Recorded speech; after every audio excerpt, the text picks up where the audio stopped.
Yeah. Sijui kama mnanisikia. We are starting our podcast today. Leo tuko na mambo mingi. Niko na rafiki yangu ambaye pia atakuja. But before I wait for him, ningetaka pia tuongeleshane kidogo. So karibuni sana. So this is our podcast today.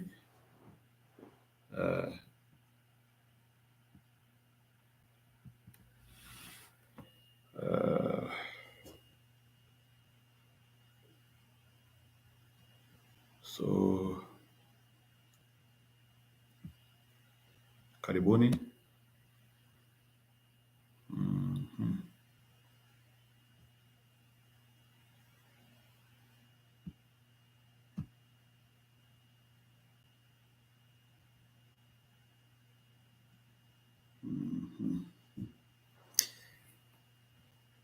Yeah, so I'm here. So nipeni tu dakika chache.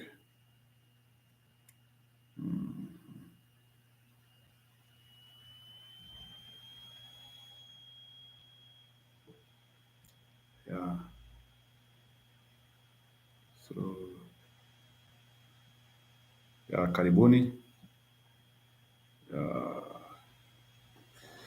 Karibuni. Yeah, leo tuko na story mingi. Na leo nilikuwa nataka tujihusishe na ile mambo imetendeka kwa taifa yetu. As I wait for my guest also.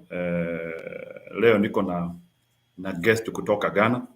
Anaitwa Stephen ALALE. Ambaye atakuja kutupea experience ya Ghana. Pia I will be discussing experience ya Ghana hapa. So there is a lot to discuss today. So as we wait for Stephen ALALE, hoping that ataweza kufika with the time, he will be sharing a lot with us. I also want you people, na nimewasalimia sana. So kama unaingia kwa kituo unaweza salimiana ili nijue ni akina nani wako kwa kituo. Yeah, so nani yako kwa kituo? Yeah, so please kama umeingia kwa kituo, let me know for sure, because tunahitaji kujua nani. Yeah, leo tutasoma na experience ya Ghana amid the things which are happening, because as I was speaking with Stephen ALALE, actually Ghana wamekuwa kwa a worse problem than us. Nitawaonesha hizo vitu hapa. He has really taught me about Ghana. Sababu nataka muelimike, mujue the ghosts which we are fighting, they are not any different. Saa zingine nikileta examples za West hapa ni kama watu wanielewi vizuri. So let's now talk of countries which are closer to us, na tuone wamejitoa kwa hizi manyororo za shida aje. I will really bring you on board on that. So before Stephen ALALE comes, so wacha tu nitawachezea story ya Gachagua. Mumesikia leo Gachagua amepigwa tear gas wakiwa pale kwa podium yao. But before I go to that, leo before Stephen ALALE comes, our guest from Ghana, sababu tumekuwa tukisema hapa lazima, because unajua tunataka kupata hizo experiences ili tujue how can we rescue ourselves. So let me show you.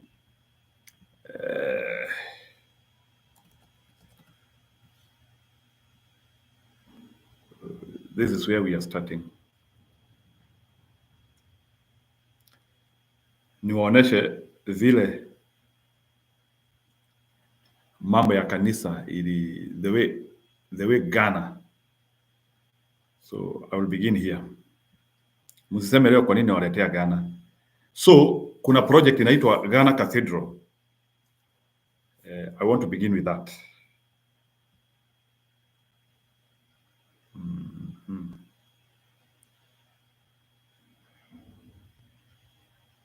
Sorry. I don't know, just a moment. Okay. So there is a Ghana Cathedral, nataka musikilize hii project hapa.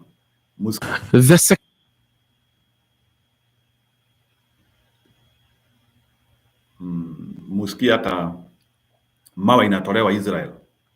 Then we discuss it. Nataka muone what religious fanaticism can do to a country. Na wamejitoa kwa hii manyororo. Tusikilize. The Secretariat used the symposium to update stakeholders on the construction of the cathedral. It was revealed that a number of church groupings, including the SDA Church, had begun making donations. Chief Executive Officer of the National Cathedral Secretariat, Dr. Paul Opoku-Mensah, however, explained that the total cost to be raised for the construction has been revised. Beyond the cost, can we add about $100 million just to ensure that you have resources in perpetuity? So normally what you do for an endowment is that you invest it, and then you only use the interest. So if you're able to raise about 100 million, what it means that every year, based on your interest, you have, that's what most of the major institutions, the African American Museum, the Smithsonian, that's all how they survive. So for you are raising a total of about 350 exactly. million. That is, that is the target we have set for ourselves. Archbishop Emeritus Peter Kwesi-Sarpong, who contextualized the essence of the meeting, underscored the need for Africans to imbibe their values into Christianity, then trade their ways of life for Christianity. For the Board of Trustees of the National Nataka muone hii ndio project inaitwa National Cathedral ya Ghana. Hii 100 million project, I hear up to today imefika hapo. That's where, so hii ni ile project ambayo watu wa Ghana walikuwa wamesema, na sio watu wa Ghana, like Ado after Kushida alikuwa amesema atajengea Mungu kanisa, just like the same things which happen in Kenya. So na ndio unaona hapo, unaona, so wame revise cost ya project from $250 million to $350 million, and that is a project. So project ijatoka hapo, so imekuwa embezzlement after embezzlement after embezzlement in the name of wanataka kujengea Mungu nyumba. Cathedral. Some of these concerns are behind the reason why the cathedral is being constructed in a unique manner to guard Ghanaian values. Some people say that Ghana is a secular nation. It's not a secular. We believe in spirit. We believe in God. If you are talking of secular, that means people who have put God and spiritual issues outside. Ghana is very pluralistic nations. We believe in God. We believe in spirit, so we are pluralistic. We have Christianity, Islam, traditional religions, and all of these people believe in one true God. And we have values that count very well. All the cultural values are saying that no. So we should continue to hold on to our traditions without Westerners imposing their culture. Many have, however, criticized the team for contracting Sir David Ajayi, despite knowing his stance on LGBTQ+ activities. But the Secretariat disagrees. I think he's more theologically sound than some of those who are criticizing him. First of all, David hasn't made any formal commitment, or what he was saying at the time really had nothing to do with support for LGBT. What he was saying, that you can't just go down and start beating people in the country, and that we have to insist that much as we don't agree, it's not consonant with our cultures, it's also not acceptable for people to just go around beating people. This symposium is one of a number of other symposiums to be held on the essence of the National Cathedral and to help educate Ghanaians on the need to support its construction. Maybe to bring you on board is that this National Cathedral, which was being constructed in Ghana, even construction materials were being taken from Israel. So there is another place where you will see that they want to build a national cathedral through the action of the president, and even construction materials are coming from Israel. So that is how this country got lost, and they had to look for ways to rediscover themselves. So na ile wakati wamekuja wakajielewa, now they have done an election, and now they have put a credible president. Actually, the situation which Ado as you'll hear my guest here explaining, ile mashida ado huyo president wa Ghana ambaye anapita amewapitishia, they are the same problems ambazo pia sisi watu wa Kenya tumepitishiwa na Ruto. They are extremely similar.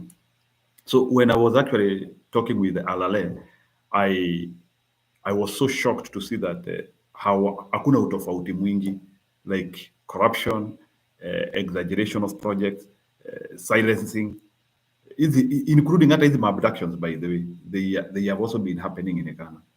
But hii uchaguzi ya 2024 they decided to make a difference. So mnaona sasa, this was one of the project which actually some people in the country decided to make it a national project. And so much money has gotten lost from here. Pesa tu inapotelea tu hapa tu, like Ghanaians have just been losing their money. So that is the issue. So which I want us to understand today. So I want to briefly, maybe before I catch up, what is happening, because Kenya inakaa pia watoto wa maumau ni kama wameanzia kuzaliwa upya. As I wait for my guest, because I'll be waiting for my guest here to ongea zaidi. Today there was a mega attack. Let me first of all show you that. Naona pia Shia ananiambia kuna community ameshikwa. But nataka muone huyu kijana wa maumau. Nataka muone huyu kijana. And I don't know why these people are making Gachagua so popular. I don't know why they have to do this. Even people, because najua hakuna mtu anataka kuona mtu akidhulumiwa. Let me see. I've really,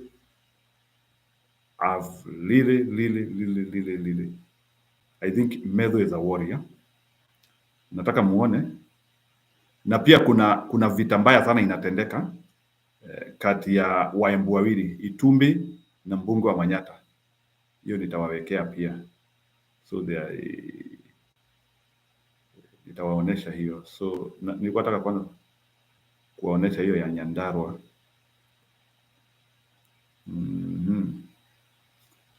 Nataka kuwaonesha hiyo ya Nyandarua. I'm looking for it. I don't know, is it in Citizen or where is it?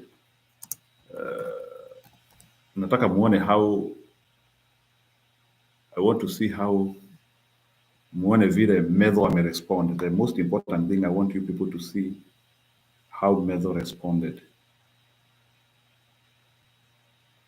Sasa, even before we have probed the Limuru thing, now the Nyandarua thing is here. Let me put here.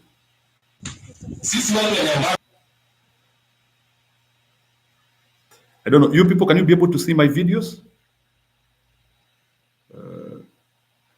I just want to know. Munaweza kuona videos?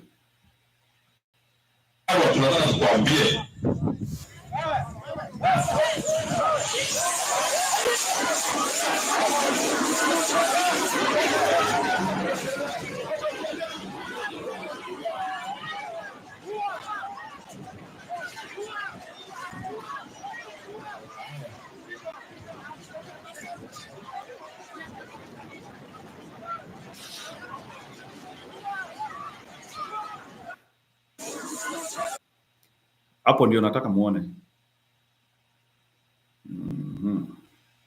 Kuna kitu nataka muone. I think now today you can learn the character of this man. Maybe wacha nisicheze yote.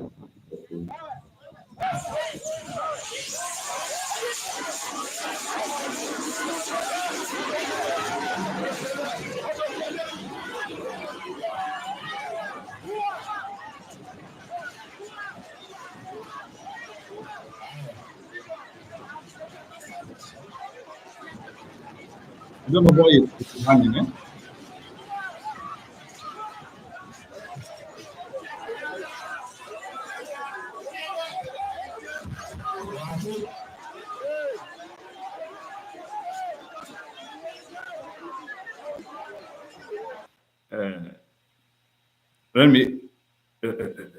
let me pray it using my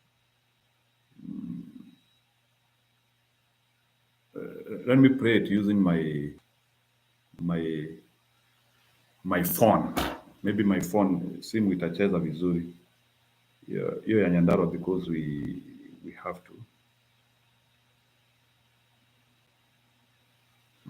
Let me play it using my phone.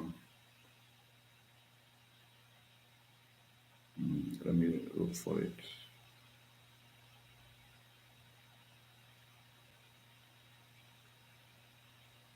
There's something I want you people to see.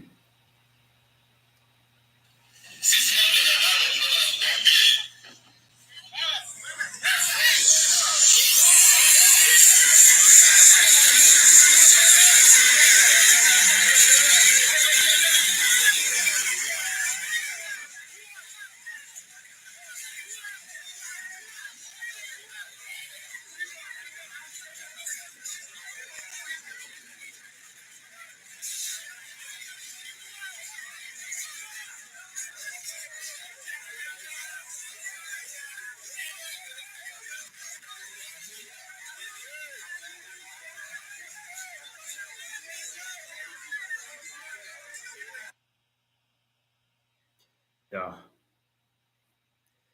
That one has happened today. That one has happened today. Wanamedo. As Medo is speaking, no sooner as Medo is speaking than hiyo story inatendeka. Yeah, I think now Ruto anaendelea kujiharibia kabisa Mount Kenya. Hata kale kitu kadogo alikuwa amebakisha, sasa huko ni kama sasa kameenda. Even hata ile usuruba kidogo ilikuwa imebaki, I think it's gone. I think it's gone. So I don't know sasa, na nimesikia Gachagua has said that hiyo mambo ni Ruto. Kuna uwezekano, kuna ukweli ndani yake. Yeah, because your enemies have also to be planning evil on you.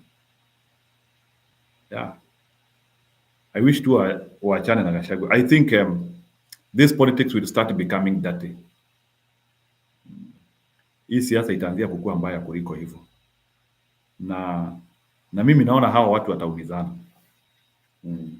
Mimi naona Ruto na Gachagua they on the path ya kuumizana. Vile wanacheza wako on the path ya kuumizana.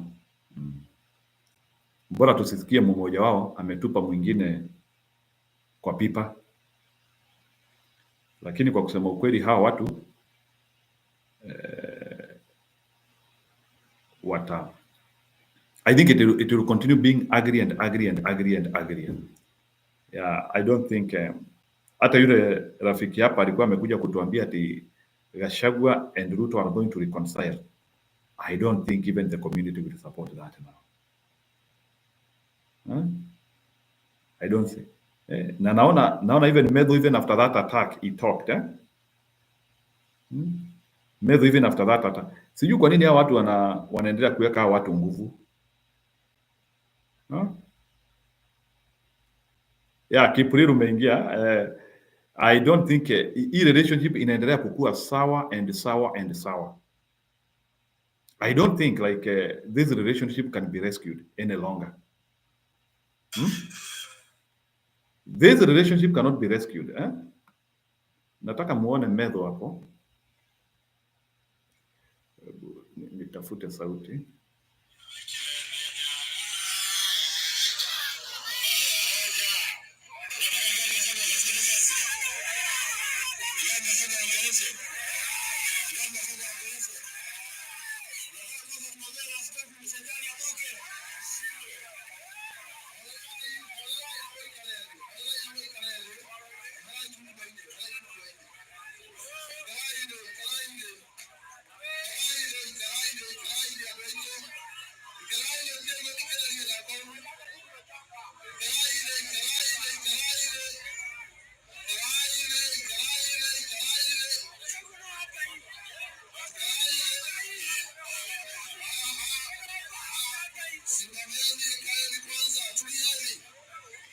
Huyo ni pastor anajaribu kunyamazisha watu.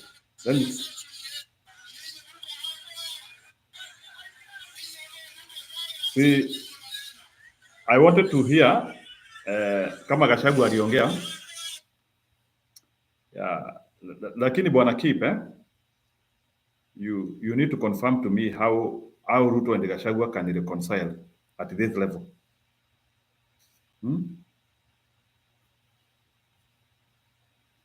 How?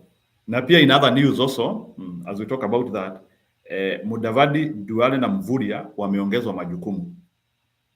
So sijui wameongezwa. See, I thought Mudavadi ni cabinet secretary. No, ni prime cabinet secretary. So ameongezwa majukumu akuwe deputy ama akuwe nani? Bunge likisubiriwa kuwapiga msasa mawaziri watatu wateule William Kabogo, Lili Nyanjui na Mutahi Kagwe. Rais William Ruto amempa majukumu zaidi mkuu wa mawaziri Musalia Mudavadi kushikilia kama kaimu waziri wa habari na mawasiliano, huku Aden Duale akishikilia kama kaimu waziri wa kilimo, naye Salim Mvurya akishikilia wizara ya michezo kama kaimu waziri. Willy Lusige anaarifu. Your story ndio hiyo. Those are normal news. I don't think we even need to hear that. Ruto is just trying to settle. So wacha tusikie Gachagua. Karibu tena. Ibada ya kutoa shukrani iliyoandaliwa huko Ndaragwa katika kaunti ya Nyandarua ilivurugwa kwa muda na watu wasiojulikana. Ibada hiyo ilisitishwa kwa muda huku polisi wakitumia vitoa machozi kutuliza hali. Aliyekuwa naibu wa rais Rigathi Gachagua na viongozi kadhaa wa kisiasa waliohudhuria ibada hiyo walishtumu vikali kitendo hicho. Huyu hapa Giverson Maina na kina cha taarifa hiyo.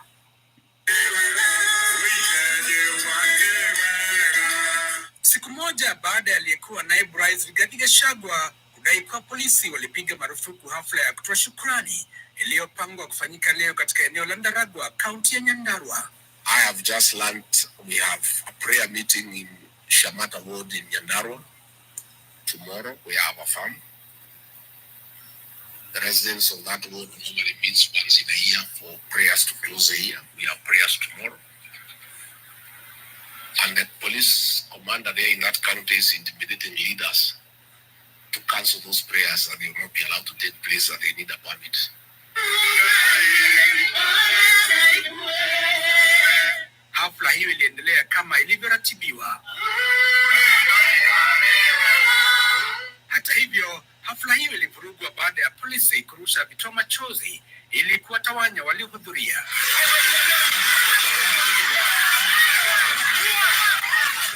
Hatua hiyo ilisababisha kuondolewa kwa viongozi kwenye jukwaa, akiwemo aliyekuwa naibu rais Rigathi Gachagua na makasisi kupelekwa mahali salama.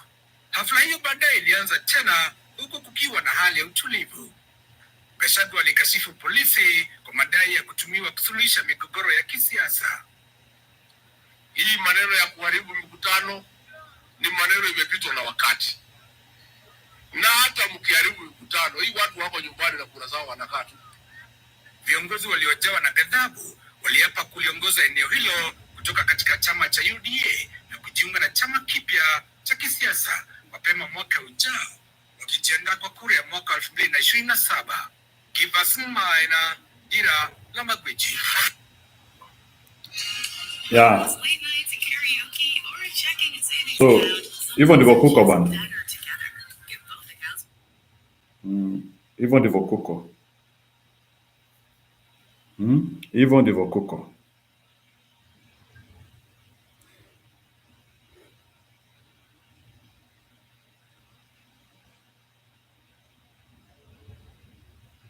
Yeah, so karibuni.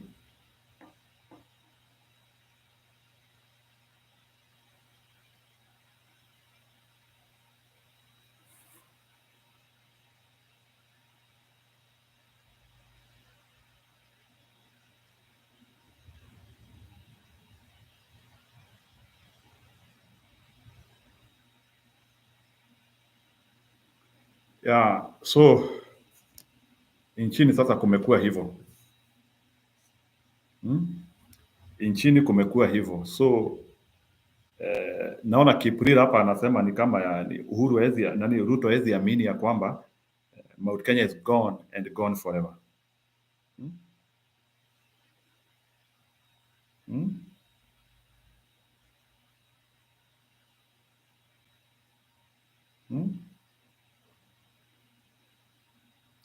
So ni kama Ruto aamini Mount Kenya isha kwenda na imekwenda kabisa.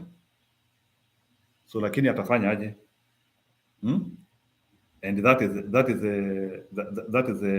reality. That is the reality. Let me check my guest, where my guest is, because pia nataka guest wangu akuje.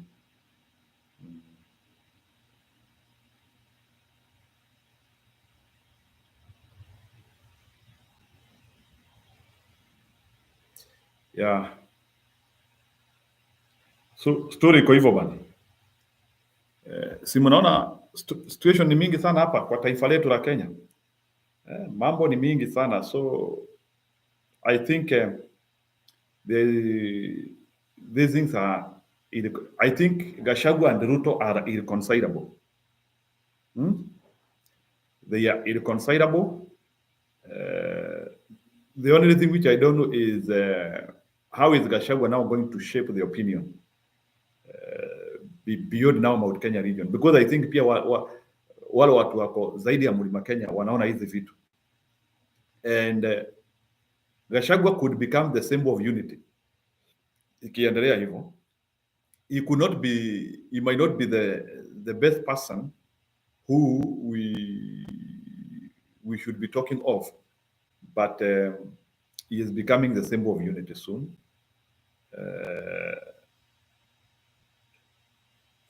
Yeah, nimeona Kipril umenitumia hiyo. Ni wote watakuwa in trouble. I think I saw them yesterday, walikuwa kwa harusi ya msichana wa Matiang'i. Yeah, nimeona. So there is a lot which is happening. So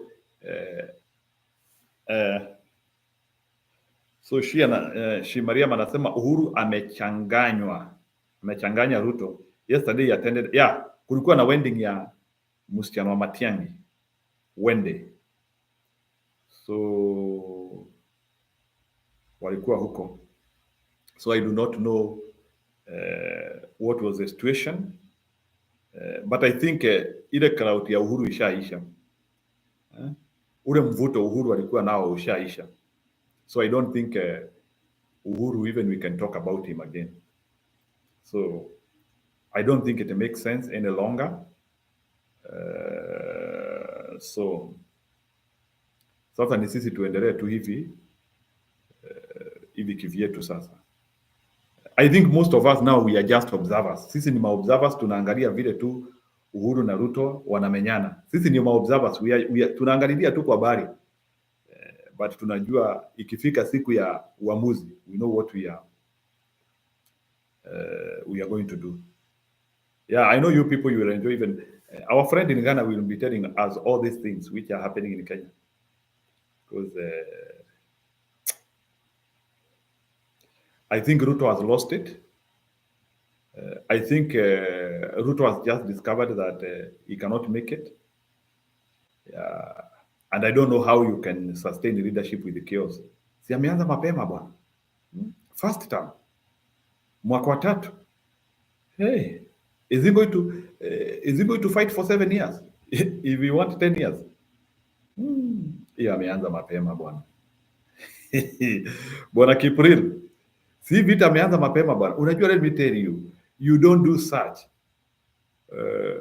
when you ujamalizana na debe.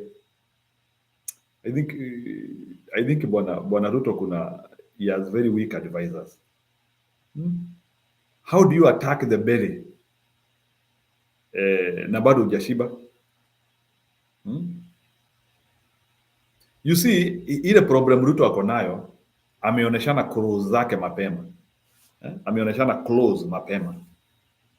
Close. You know, he should is close mapema. How do you show you are close and you have not been re-elected? Watu wanaanzanga vitu kama hizi bana second term. Sio first term unaanza vitu kama hii and you still want to go to people. So unless yeye mwenyewe sasa ajipigie kula, But how is he going to face Kenyans? How is he going to face Kenyans hata kama tunaongea? Ataface Kenyans aje? It's so scary. It's so scary of what is happening. It's extremely scary. I know we are trying to democratize Kenya. Kitu hata nilisema hapa, hawa watu wameabductiwa, they are better alive than dead. They are better alive than dead. Yeah. So hiyo story ya Ruto na Gachagua sasa, and I'm so happy because I think Gachagua seems to have a muscle. I think Nitako, they are doing okay. 1 minute, I open. Okay, welcome.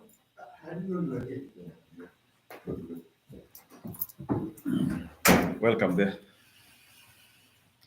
Yeah, guys, my friend has arrived. I'm just arrived. Okay, greet my people. Hello everyone, and Merry Christmas to you. And I hope everyone is enjoying the festive season. And we hope that 2025 ahead of us will be a great one. Okay, thank you. My friend is called Stephen ALALE. Okay, let me put. Okay, my friend is called Stephen ALALE. He is from Ghana. You people, just as I promised you that we will try to draw some parallels there, because we know Africa is the same.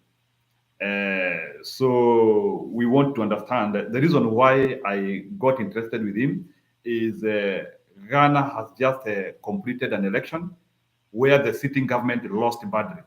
So those are the things which I want us to discuss with a name, knowing that government lose elections. Governments can lose elections. So that is why we are here. So, Bwana ALALE, can you tell us what do you know about the former president who is going? Was he a good man to Ghana? You mean the former president? Yeah, the outgoing one. The outgoing one, yeah. So, if I remember very well, that was 2016. He came out that there were so many scandals going on in Ghana, and because of that, there was no development, and Ghana was retarded. There was so much corruption. People were looting and sharing, and we were using a large government. I mean, we were having about, if I remember very well, 83 ministers. And it was like a small country. How can you govern a small country with 83 ministers? And Ghanaian by You had 83 ministers? Yeah, 83 ministers. Okay, guys, can you hear? They had 83 ministers. 83 ministers, eh? Yeah. Okay, go ahead. So this man was like, the country is so small, so we need a smaller government to govern the country. So it's a waste of money. So I think Ghanaian bought into that idea, and then we voted massively for him way back in 2016. Yeah, you hear? They voted massively for him, Yeah. just like what happened to us in 2022, whereby somebody promises heaven and they voted for him. We are talking of, is he Ado? Nana Akufo-Addo. Nana Akufo-Addo. He's the guy who's talking. Yeah. He's the replica of what is happening to us now. Go ahead. So this man promised Ghana heaven. He's going to turn everything around. He's going to make the second cycle education, which is senior high school, free for everybody. And then Ghanaian bought into the idea and voted massively for him. And that defeat had never then happened before. So it's like lies. He was lying to people. Yeah, he actually lied to power. He promised people, like, what was his campaign philosophy? Like, so the campaign was the previous government that was led by His Excellency John Dramani Mahama. He said he was looting and sharing. He was looting and sharing. Okay. There was so much corruption. That's what he said. So he accused the previous regime, previous government, about how they were not doing the right thing. The country well. Guys, can you hear? Can you hear? It is the same thing which happened to us, guys. Yeah. So Ghanaians voted massively for him, and then within a short period of time, I think when he won power, things we were expecting did not even up to 30%. So the corruption that he talked about, it moved from, let's say, if he was talking about 60%, now it moved to 80%. Inflation was high, unemployment rate was high, and Ghana was like, what have we done? Everybody was surprised, like, what have we done? And because he won power, he was able to, silence all the media. So since he's silenced all the media, everybody was speaking for him. If you speak against him, he gets you arrested. And then the free education that he talked about, he actually implemented it, but it was terrible. Ghana people are rich enough to take care of their own children in school. So these headmasters will come out and be like, okay, Mr. President, we know that you want the best for the country, but the way things are going, why don't you allow some of the parents to take care of their kids? Because things are getting worse. The food that they eat in school is not good, and parents are complaining. And if you come out to say such a thing, they sack you as a headmaster. So everything was quiet until 2020. 4 years came very fast, and then Ghanaians voted him out. So when Ghanaians voted him out, he tried as much as possible to rig the election, according to experts who said so. And one thing that I can say about the politics in Ghana is religion is involved in politics, and then tribe or tribalism is also involved in politics. So we have this chief called the Ashanti King. That's what Tunfor said to. He's a very great man in Ghana, and when he speaks, everybody listens. So according to source, they said this Otunfo called the Mahama guy who led the NDC and told him that in between now, the destiny of Ghana is in your hands. If you tell your people to hit the street right now, there might be a civil war. So choose between Ghana being a peaceful country, or you would say that you have won the election and your people will hit the street and then they'll cause chaos. And the man was like, the man Mahama has been a peaceful man, Ghanaians know him. And he said, if because of my presidency that Ghana will be ruined, then no, I won't be president. He should take it, and then I'll wait for another 4 years. And these 4 years came very quick. And then this man actually brought his wife to take over him. And then he sat on the national television and be like, I will not hand over power to John Dramani Mahama, whom I won massively against back in 2016 and then 2020. So this thing happened, and then Ghanaians were actually quiet. From 2020 to 2024, Ghanaians were quiet. Nobody was speaking. And there was this journalist who is called KSM. He has been in journalism since independence. He's a very great man. You can search him on YouTube. He's called KSM.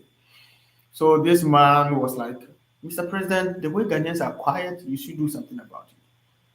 Because everything you say, they'll be like Russian-Ukraine war. And COVID has gone about, I don't remember the time that COVID was declared no more in the system, but Ghana still pay COVID tax. We pay COVID taxes. We pay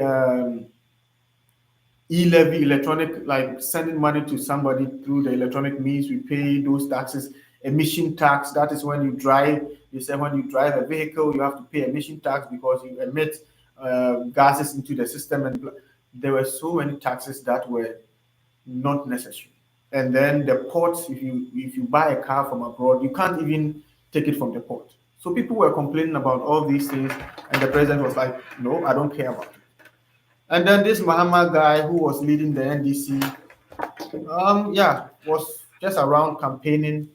And shockingly, the vote that Mahama got in 2016, he actually won 57.7 against the sitting president who got 38.2.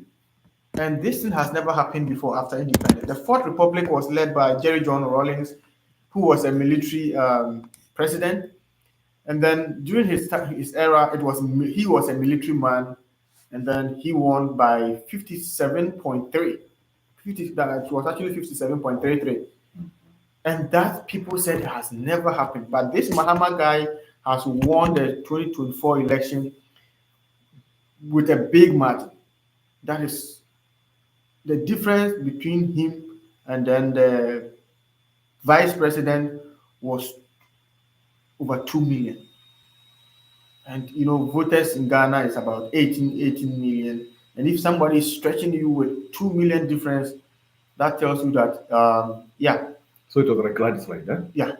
So okay, maybe let me ask you a question because you're going about that. You have talked about religion and tribalism. Yeah.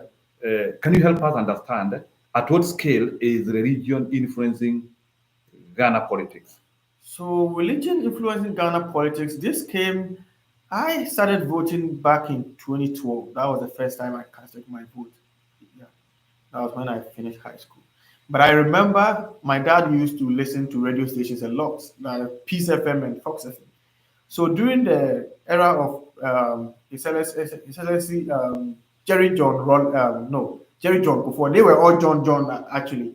So it has been John until Akufo-Addo. It started from Jerry John Rawlings and then came to John Adekum Kufuor, it came to John Atamios, and came to John Mahama before Akufo-Addo came to spoil the John. So it's like if you have a name John in Ghana, chain, you are blessed. Yeah. So this religion, back to this religion that you are talking about, during the era of His Excellency John Adekum Kufuor, there was this crisis with the electricity. You know, there was an expansion of electricity to the nearby villages. So, definitely once they expand the power, energy will reduce. So, and then the water in the dam was actually down, it's seasonal. It wasn't a rainy season. So this president now called all pastors to go to the dam and pray for rain. I don't know if they were praying for rain or what they were calling for. I don't know if they were calling God to come and then empower the dam. Ghanaians was like, they were like, what? Because, Ghana, we have three main religions.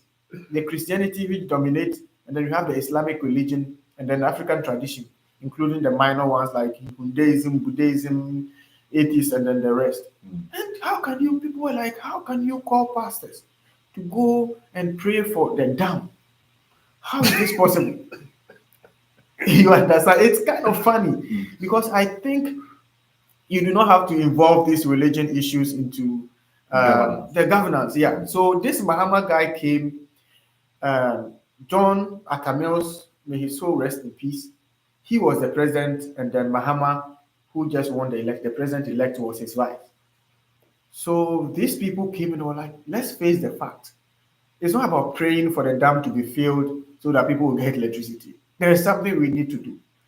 So they started making inquiries in other countries, like how they can generate power. People were already using solar and all that. And they were like, solar system, how to even install them and all that is going to take a long time. So comparing that to power plants, I think power plant will work better because we have natural gas in Ghana that we produce abundantly. So unfortunately, His Excellency John Atamils passed by and Mahama was sworn in as the president. And then when Mahama was sworn in, they had already made the inquiries, and then he bought the Ameri plant from Turkey. And this Nanado's government was like, this is hell. How can you spend Ghana's money to buy a power plant? And I bet you, this power plant, if I should talk about it, it's going to take a long time. But the little I know about it was transported from Turkey to Ghana on the sea. So when they brought it to Ghana, the natural gas is being mined in the western part of Ghana that is close to Ivory Coast. That's where we have the gas. So President Mahama was like, instead of us wasting money to lay pipes all the way from western region to Greater Accra region, that would be a waste of money. So let's rather take the plant from Accra and then take it to western region so that we just connect the pipe there and generate electricity. And the people were like, okay, that makes sense. So they exported it from Turkey to Accra to Takrady. And when Akufo-Addo came, he was like, there's something that they were speaking against. They were like, now we have our stronghold, right? So let's move this plant that Mahama bought from Takrady in the western region to Ashanti region where we have our food. And moving it from there will cost Ghana $35 million transportation. $35 million. $35 million United States dollars. $35 million. Somebody who brought it from Turkey to Accra, and Accra to Takrady. That is transportation alone? Yeah. Yeah, that's like 4 billion Kenya shilling. Exactly. So they were like, no, this cannot happen because someone brought it from Turkey to Accra to Takrady, and you brought it just from Takrady to Kumasi, and it's $35 million. Like, logically, it doesn't make sense. Even if you tell a class 1 student that this happened, they will be surprised. So religion, this is how religion, and fast forward, in 2024, there were illegal mining in Ghana, and it's still going on. They were using calcite for mining, and then mercury. And this were what was destroying our water bodies in Ghana. And people were like, no, this thing needs to stop. And this same NPP government, Akufo-Addo, called pastors to go to the Galamsey site, the illegal mining, we call it Galamsey in Ghana, to go to the site and pray so that the Galamsey will stop. Meanwhile, you know that there are human beings who are doing the mining. So it's either you call for the arrest of them, send military men to arrest them, or whatever you can do to stop them. Maybe set a law, or maybe in the constitution or something that would say that if someone does illegal mining, he or she is going to be arrested. He never did that. He rather told pastors to go to the Galamsey site, that's the illegal mining site, and pray. And what that amazes me is they actually went there to pray. And when I saw it, I was like, no, this is hell. But one thing I that made me couldn't talk about it was one of the pastors I respect a lot was part of those people.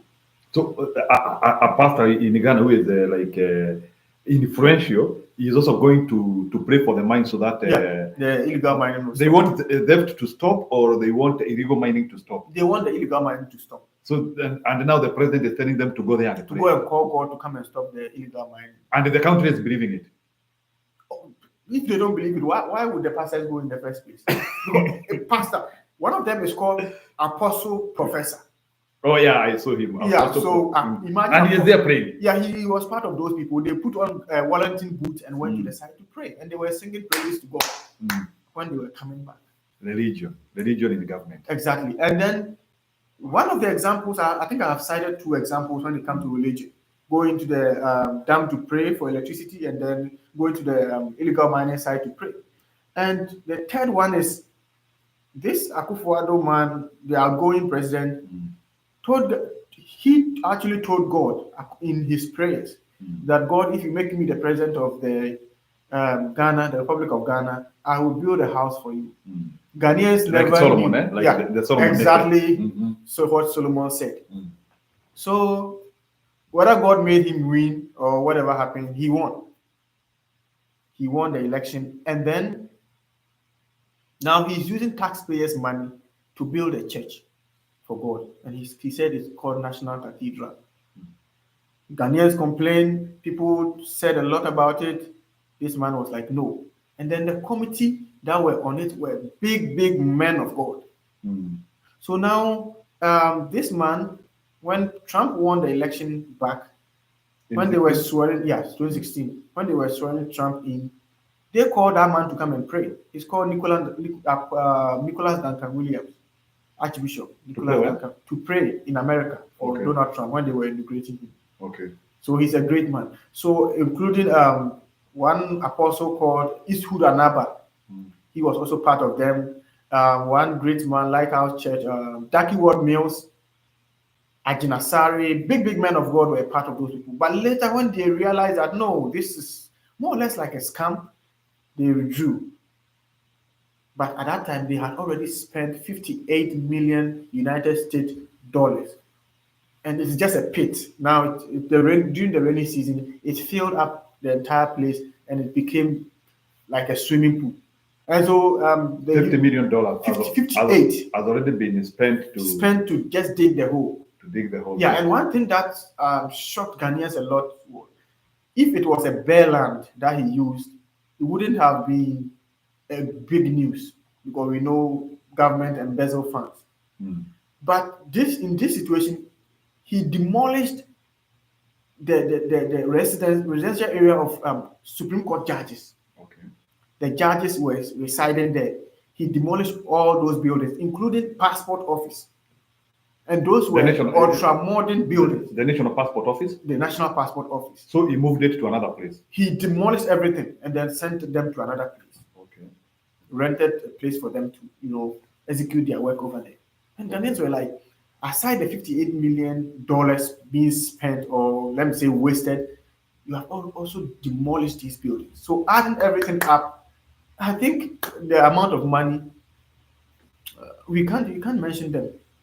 Can you talk about construction materials for that nation? Oh yeah, for construction materials. Yeah, so he said he was going to build. So they had to import stones from Israel, because Israel is where God comes from, his hometown. And now he wants God to come and stay in Ghana and then make Ghana better. So yeah, they had to import.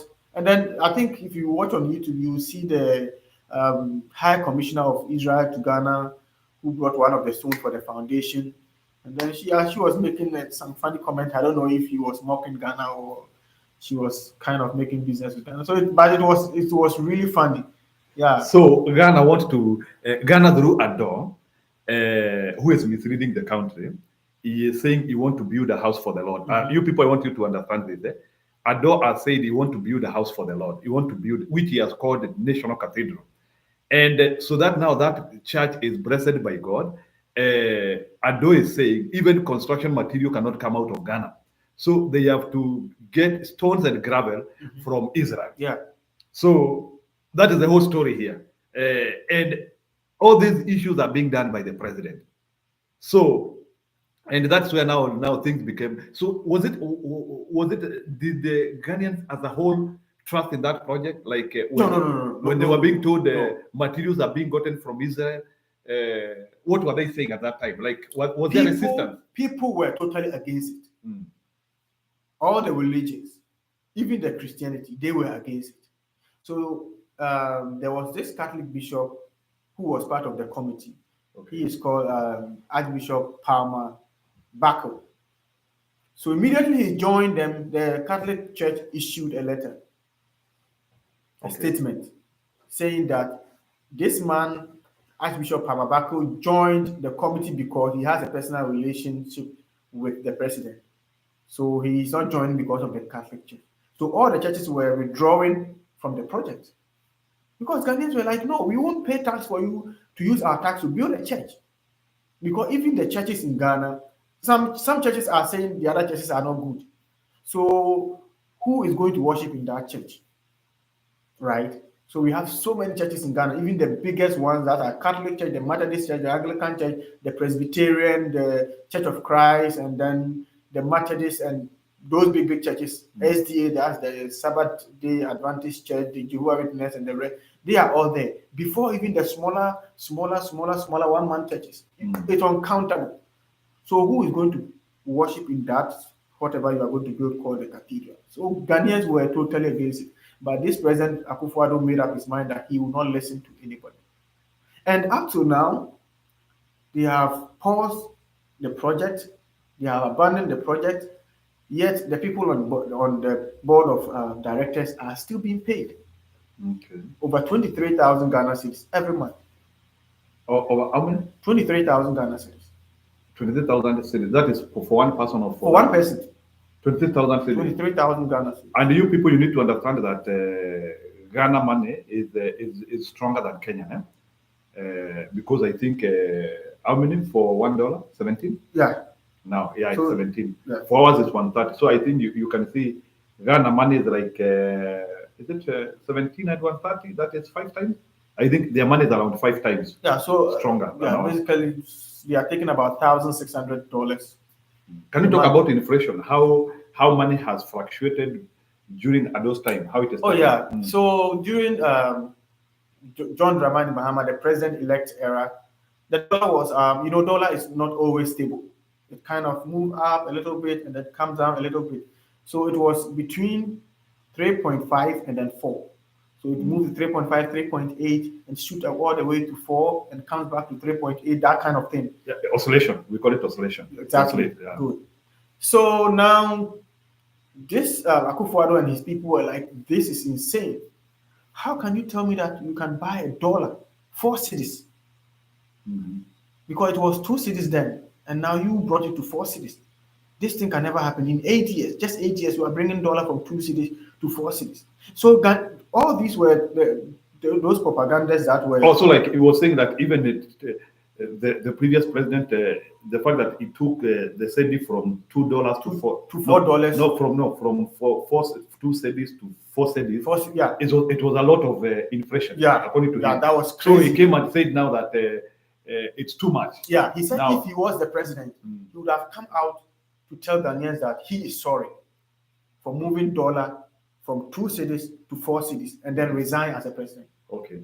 He said if he was the president then. That is Ado now saying. That's Ado. Before being president. Before being president. That was Okay. 2016. He said if he was the one who took dollar from 2 cities and brought to 4 cities, he would have come out to plainly tell Ghanaians that I am very sorry for bringing dollar from 2 cities to 4 cities and resign as a president. 1 minute. Guys, can you understand what political lies are all about? This is now the person who is now committing to Ghanaians because he wants power. And he is highly criticizing the previous regime for actually inflating the cedi. The cedi is the Ghanaian money from 2 cedis to 4 cedis. That's around 200%. Yeah. Now, can you tell us what happened in his regime now? So now we are buying the dollar at 17 cities. Now he moved it from 4 to 17. 4 to 17. And now even moving it from 4 to 17, they are still saying it is better. Why is he not coming to apologize? Exactly. That's Ghanaians' question. And that's the reason why Ghanaians voted against him massively. And he had communicators who sat on television and kind of breaking everything down, telling Ghanaians that they picking the dollar from 4 cities to 17 cities is better than someone who took it from 2 cities to 4 cities. And if we tell this to nowadays, people were saying that this Akufo-Addo party they have never won power genuinely, because it was kind of propaganda. Let's sell this to the Ghanaian people and convince them. Okay. Ghanaians are fools. They buy it whatever we tell them. The Ghanaians are fools. Also, according to the leader, that's how they think. Ghanaians are fools. Yeah. You can hear, guys. You can just tell them the same way even as they think we are fools. Any propaganda that will come, they get people from Kware. They come and tell us there is a fake serial killer there. We see that people are being abducted. They tell us they are not the one. Taking people as fools. Hear from him now. The Ghanaian style. Go ahead. Yeah. So the Ghanaian people were like, now social media, by the grace of God or by the grace of these white people, social media has come. Social media. Yeah, social media is now working very well. And then, the youth are being enlightened. Also, the youth are now in social media. Yeah. The same thing as in Kenya. Most of the youth are now in social media. So you can, if you read some of the comments, they'll be like, no, my mom told me this. When I grew up, no, it's not like that. So they were like, the NDC party are wicked people. That is the message they sent out there.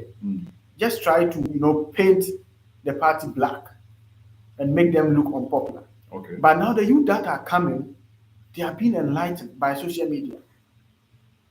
So they were like, no, we will not vote for this government again. Because even Mahama was, the reason why I'm saying this, Mahama was somebody who accepted the fact that things were not well. The IMF president in 2016 was a lady. I don't know if she's still the president for IMF. She told Mahama that from France. From France. Yeah. She told Mahama that you are too honest to be a president in Africa. Sorry? Yeah. Who said that? The IMF president. She told Mahama, you are too honest. You are too honest to be a leader in Africa. So do French understand that African leaders are liars? Oh yeah, they know. The IMF, they know everything.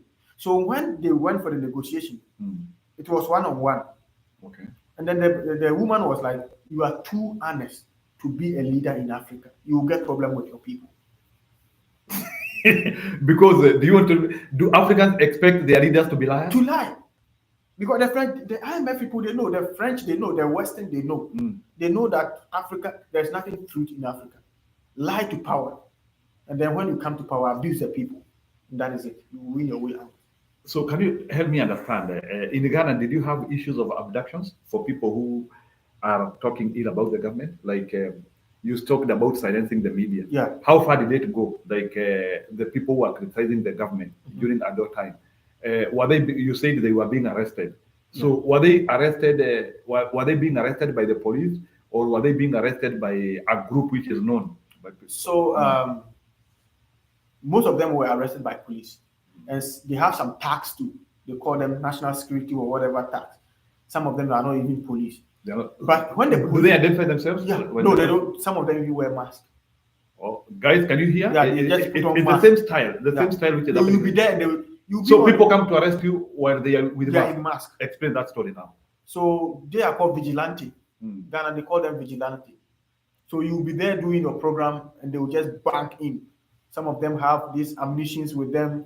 And then if you're not a popular person, they take you away and you will never see you again.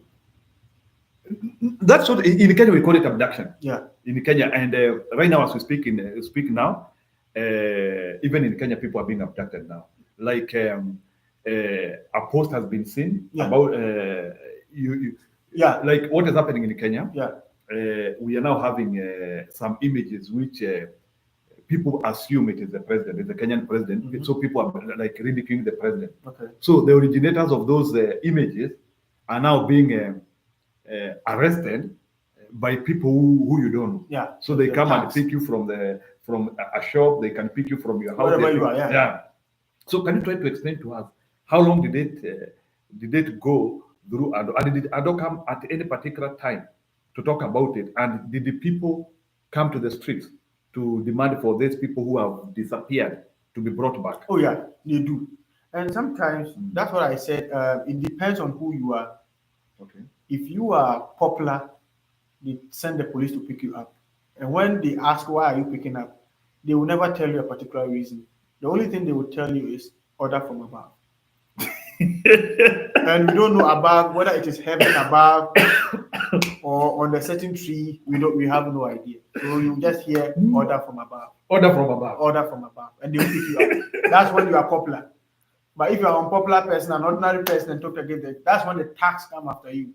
You just be at the marketplace and then in a car group, and people come out to demonstrate. And when you are demonstrating to, in the era of John Mahama, it was open for everyone to demonstrate. But if you demonstrate, they have this ammunition. The policemen will come with their tankers with pepper spray. Okay. And then sometimes hot water, and they will sprinkle over you, run away, so you can't hit the street and demonstrate. So during Ado, was there any demonstration? There were a lot of them. There were a lot of demonstrations. So the demonstration they did, it wasn't the opposition party; it was the youth of Ghana. Oh, so now people are. So where was opposition? If it is the youth of. So the opposition later on joined. Oh, so now the opposition joined later. Yeah, they joined the youth. They joined the youth. So who was leading these youths? These youths were coming from where? They call them freedom something. Free Ghana now or freedom. I've forgotten the name, but it's a youth that organized themselves. They said they want freedom for Ghana. Because Ghana is under bondage again. So this particular election, 2024 election, they said it's second independent. Because you can't talk in Ghana during Akufo-Addo's era. You open your mouth, you get trouble. So they said this is independent, second independent for Ghana after 1957. So now that's how crucial you took the election. Yeah. So after the election, people are being alleged that Akufo-Addo sat on national television and said he will not hand over power. So he's trying everything possible to just cause chaos, to create a problem that would enable him not to hand over power in January 27. But he's old. He's 83 or so. Yeah, he is old. So how long does he want to clinch into power? Or which reason does he want to give the country if he doesn't feel to hand over power? That is it. So Ghanaians regretted voting for Akufo-Addo. That is the total. His own people, his own party people regretted voting for him. And they came out plainly to say it on national television. Okay, now I want us to talk about the election, which has just been completed, which Mahama of Oil won. So can you tell me, after Mahama lost the election, where did he go? He didn't go anywhere. His last speech after he lost the election was so touching. He said, I have done my best to serve my nation and to serve the good people of Ghana. And I allow the rest, because it was so crazy. The allegations on him was crazy. That Mahama he's sleeping with women. He has bought hotels in Dubai. He has created an account in Spain, and none of these things were true. So when he was overthrown, he said, I allow history to judge us. So and is prosperity. it overthrown or defeated? He was defeated. Okay. Yeah, he was defeated in 2016. And he said he will allow history and posterity to judge him. So after he was defeated in 2016, he said, "You have said a lot about me in terms of corruption and all that. So I will not step foot outside Ghana, not even Togo. Okay. I won't go anywhere. I will sit in my house." And this president was not paying for his electricity bills. Oh, so after you get out of power, there are some benefits which You have to they have to give you. None of them were given. Now the president refused to give him any benefit. Yeah, he didn't give him any benefit. So what was he supposed to get from the government? So he has to get ex gratia. So ex gratia is an amount of money that they get every 4 years. Okay. Even the member of parliament get that. Okay. And then there are a lot of benefit that former presidents should get. Okay. And they have to get fuel coupons. You don't have to buy fuel. Fuel coupon. Yeah, and they have to their electricity and utility bills need to be paid. Okay. And none of them were paid. And security and then also? Security. Okay. No security for him. So he actually paid for everything that he was doing. He said, "I will not travel. Investigate. When you find me guilty, prosecute me, put me behind bars." That's what Mahama told him. And the constitution of Ghana says that if you win power, you have 3 years to do whatever you want to do with the outgoing president. Okay. So Mahama said, "I will not go anywhere. I'll sit here." And Mahama sat in the country. So now what happened was there's this man called Martin Hamidou. Martin Hamidou. Yeah, Martin Hamidou. If you search online, you see him. Very great man. Yeah, I've heard of Martin Hamidou. Yeah. So now that Martin Hamidou was an NDC member. Okay. And then there was a misunderstanding between him and Mahama. And the NDC party leadership sacked him from the party. Okay. So he went home. And that man is so principled. So now Akufo-Addo won power, and he was looking for somebody who can really do the work well and then prosecute Mahama. Okay. And then he has to look for his enemy. So he went to call Martin Hamidou, set up an office for him and called the office Special Prosecutor. Okay. So this Special Prosecutor, Martin Hamidou, started his work. He did all the thorough investigations and brought the findings. So now Mahama is now being investigated of corruption between 2012 and 2016 when he was in power. So they did all the investigation they could. They had to get some grants from the government and travel out to find out all these things. And then after all the investigation, they find out that Mahama has no fault. Mahama has no fault. Has no fault. About 90% of those allegations were false, and then the few that were true were not even executed by Mahama. It was the people around him. So Mahama had no idea about this. And then when Martin Hamidou finished and then brought out the findings, it was accepted by Ghanaians, and Martin Hamidou again started investigating Akufo-Addo's regime. And that's where the trouble came in. Okay, I want us to talk about, you talked about tribalism in Ghana. Yeah. So for you to become a president in Ghana, how do you form that coalition? Because I think for you to get over 50%. Yeah, 50 plus 1. Yeah. Even in Kenya, by the way, we talk of 50 plus 1. Yeah. So I think this 50 plus 1 is now becoming a natural thing globally. Yeah. So I want you to help me understand how did Mahama build that coalition? Is it possible for you help us understand how this winning coalition of 2024 was built? So to start everything, Ghana, about this tribalism that you mentioned, we have 5 main ethnic groups in Ghana.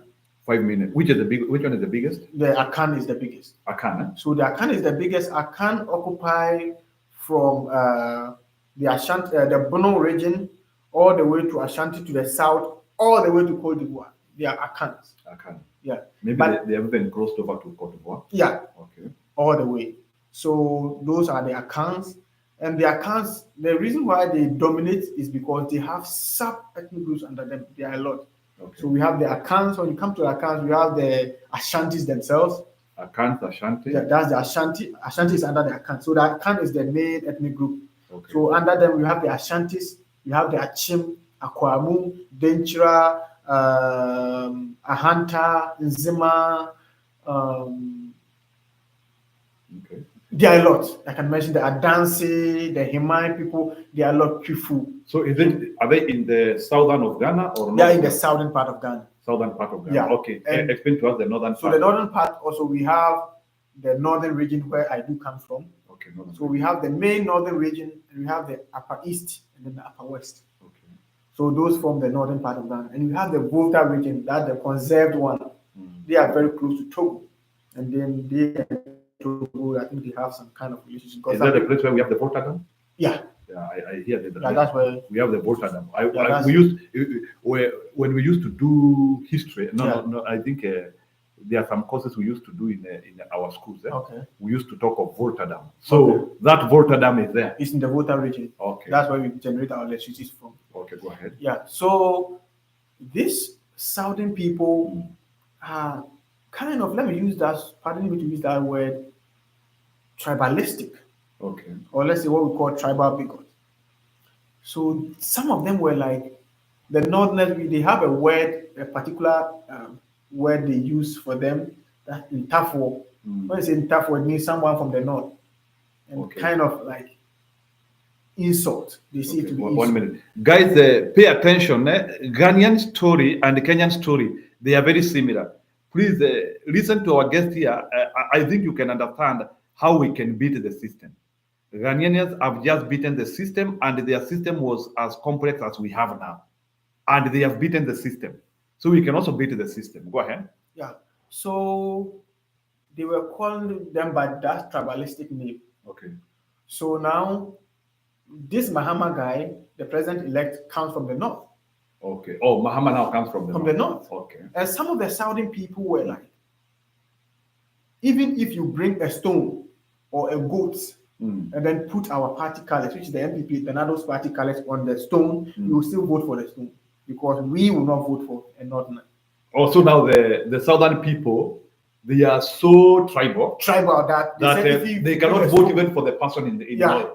Should they vote for Mahama, they will choose a stone. Now, what I want you now to explain to me is that now that the southern region is one which is having majority of the people, can you now help me understand how did the northern people through Mahama now break the Ashanti region? That's exactly where I'm coming from. Yeah. So now what happened was, you said you don't vote for a northerner. Now when Akufo-Addo came, he picked a northerner as his vice. That's Baumia. He's also from the northern region. Oh, so for the Akufu, he takes somebody from the north. Okay. And then now he also contested. Now they have two people coming from the north. And so the campaign message of Mahama was like, Mahama's communicators were like, you said you will not vote for a northerner. Now a northerner is contesting. Whether you like it or not, you are voting for two northerners. So are you not going to vote? Let's be one. Oh, so that time there was no anyone from southern region? No, nobody from. There were people from southern region, but they were. I now understand. So this Ado who comes from the south, the person who is now vying. So in other words, you are saying the two candidates were from the north. The two majority candidates. The two candidates are from the north. Exactly. So now everybody has to vote for somebody from the north. Oh, I now see how there was nowhere to go. Yeah, so those are the main political. Yeah. The southerners. So everybody comes from the north. The north. So the ballot, whether you are pro-government or anti-government, the two candidates come from the north. So now the Ashanti people have to break down the middle. So what Mahama's communicators did was, you said we are all Ghanaians. Okay. Remember, we are all Ghanaians. Let's take out the fact that I am a northerner. I am what. That's when Mahama himself came out to say that he was raised in Nigeria. Oh, Mahama said? Yeah, he said he was raised in Nigeria for 16 years, even before he moved to Ghana. Okay. So if you say someone is from here, it wouldn't help. Let's come together as a nation and build our nation and stop this tribalism. And then Mahama's ideology was, let's put tribalism and religion out of government, out of tribalism and religion out of government. That's Mahama's. If there's an issue, let's face the issue. Is it possible? That is Mahama's ideology. And you know, nowadays, the youth are being enlightened. So are the youths starting to agree that it is possible to remove tribalism from and the religion from politics? And we just do politics as politics. That's what the youth are. If you go to social media right now, the youth, most of the youth are saying that my mom said this, but I grew up to get a different idea. Could you imagine Ghana people some of the youth were hiding the voters' ID card of their parents. Some of the youth in this current election, they will take their parent ID card and hide it because they are going to vote stupidly. Oh, so you are saying young people are taking the voters' IDs of the parents, and so that the parents don't go to the ballot, so that they don't go and vote to choose the wrong person. Yeah. Because young people. So can you tell me? So you want to tell me that young people feel they can make a better decision than their parents? Yeah, that's the youth are saying that. Do you agree with it? I agree. Okay, explain to us that dichotomy. How have the youth in Ghana been able to understand politics more than the previous generations? Can you help me understand how is that process? The youth, that's what I said, technological world, the youth are being enlightened. If you say something to a youth today who has been able to at least complete senior high school, they will search on Google and find out. And there's this man in New York called Kevin Taylor. He's from Ghana. Kevin Taylor in New York. What does he do in New York? He's a journalist. Okay. And all he does is talk about Ghana. And that guy has really enlightened Ghanaians. He's not biased, eh? He is not biased, but he became. Does he have a political affiliation? Yeah. He was supporting Mahama this time around. Okay. He has not been biased since. But when Akufo-Addo came to power, he realized that no, Akufo-Addo is not ruling the country well. So let's bring the Mahama guy back. So he is the one who enlightened Ghanaian youth. He was like, if you're a youth and you have gone to school, at least up to senior high school, and then your mother is being tribalistic when it comes to politics, your mother is over 60 years. Okay. And in the next 20, 30 years, your mother is going to die. Okay. And where you see people so your mother is 60 years, and in the next 20 years, your parents will not be there, and they will leave you in a bad country. You are going to suffer. Okay. So when they let me talk to Kenyans about that. Kenyans, can you hear how Ghanaians were saying? They even told their parents that for now we are not going to listen to you momentarily. This country is ours for us to save. You have finished your race. Some of you are 60, 70 years. You are in your sunset years. We are young.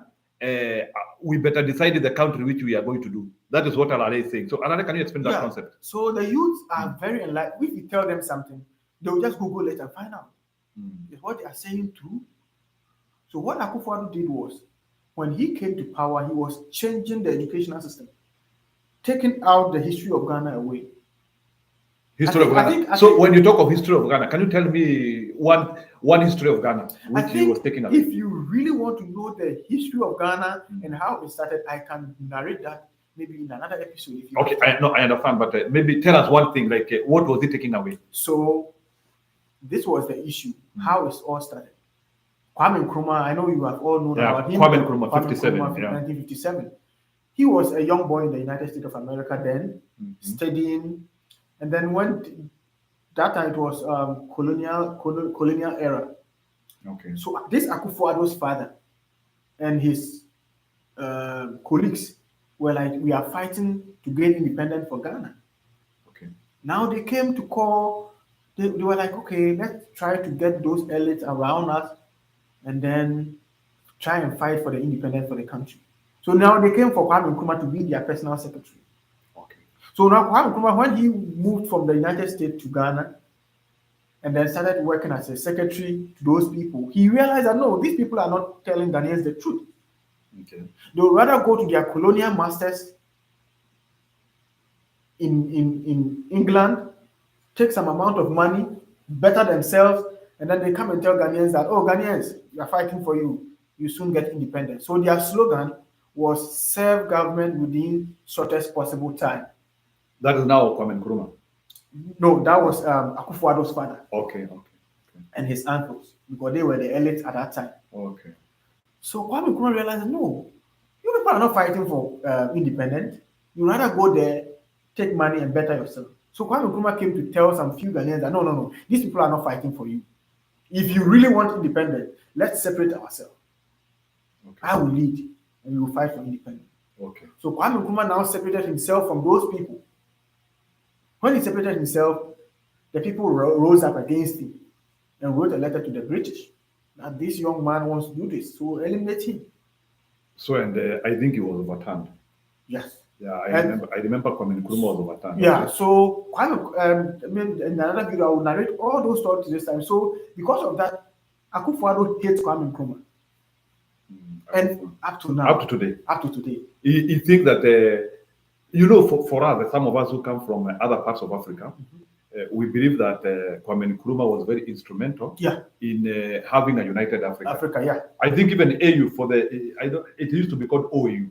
okay, We have been saying that even in Kenya, we have a person who wants to become the chairman of AU now. okay, He's called Odinga. He has been our opposition leader. So now, this AU, we believed that Kwame Nkrumah and other guys like Nyerere from Tanzania, yeah, they felt that Africa needed to have united quickly. yeah, So that was their philosophy. that idea. They wanted Africa to unite quickly. But some other African leaders were of the theory that let's wait, let other countries also acquire their independence. Yeah. So like Kwame Nkrumah wanted something which was very quick, because Kwame Nkrumah was arguing that if we allow everybody to get a sovereignty, everybody will get used to power and the small things which they have, and it will be difficult to unite us again. Yeah. And true to what Kwame Nkrumah thought, it became that way. Yeah. Now you have said Addo is destroying Ghana history. Yeah. And Ghanaians are now understanding the destruction of that history. Yeah. So up to today, do Ghanaians respect Ghana?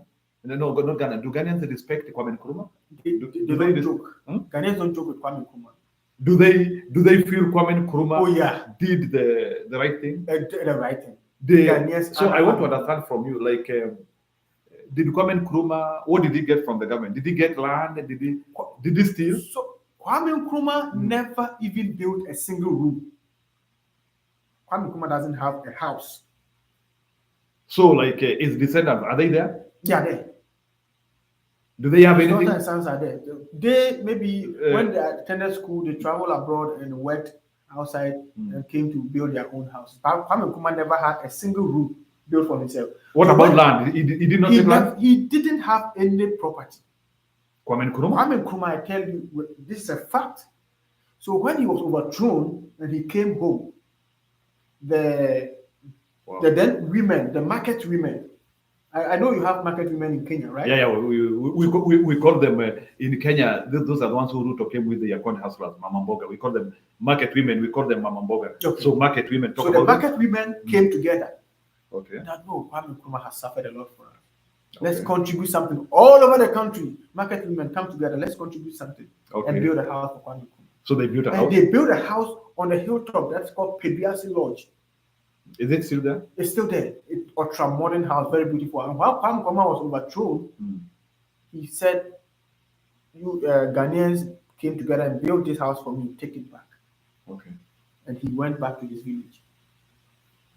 So you want to say that Kwame Nkrumah was not that ambitious? No. Kwame Nkrumah. People, Ghanaians today believe Kwame Nkrumah was an angel who was sent from God. They don't regard Kwame Nkrumah as human being. People pour libation and call Kwame Nkrumah's name. Okay. Yeah. Okay, guys, can you hear? I think in Kenya we have a different story. People see Kwame Nkrumah as a god. Yeah. Because for us, our freedom fighters, some of the people who participated in independence, they got big chunks of land. Like our society is very unequal. If I may say that. Like there are people who got thousands and thousands of acres. So I'm so surprised. Maybe Laban Messian, you can contribute on this.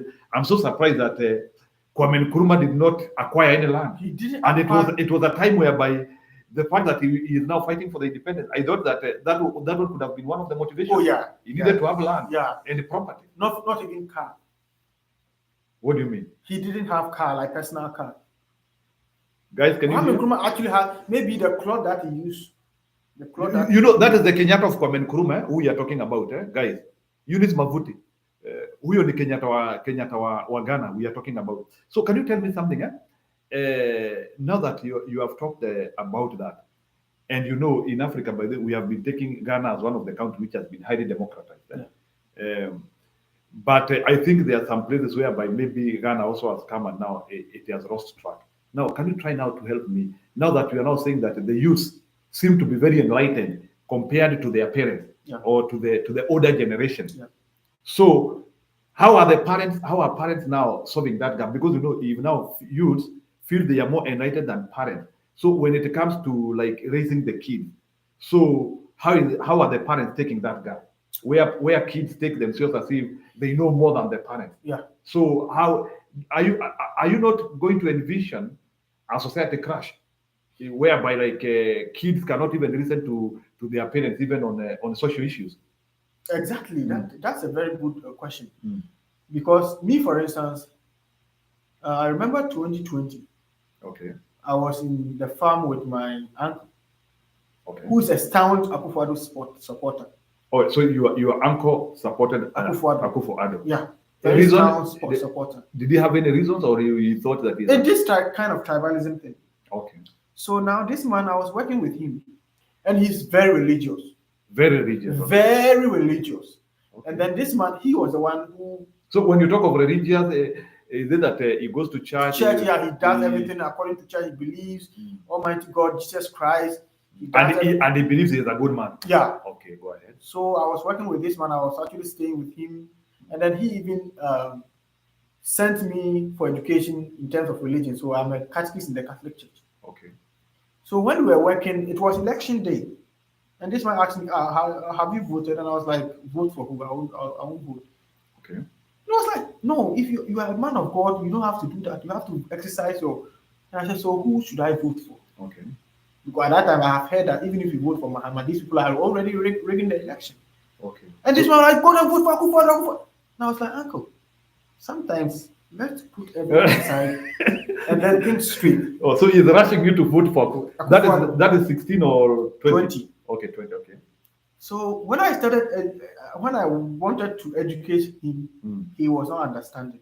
Okay. So he gave me money because I registered for my voter's ID card when I was in school. Okay. So I need to travel like 1 hour 30 minutes before I can vote.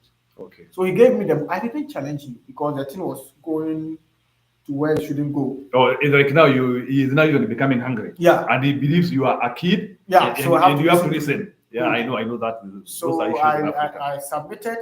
I took the money, traveled all the way, and voted for Muhammad. Were you there? So you decided to do your own thing. That is what Ghanaians are doing. Mm-hmm. They won't disrespect their parents in their face. Okay. Go and vote for Joe. Okay, Daddy, I'm going to vote for Joe. And he goes and votes for.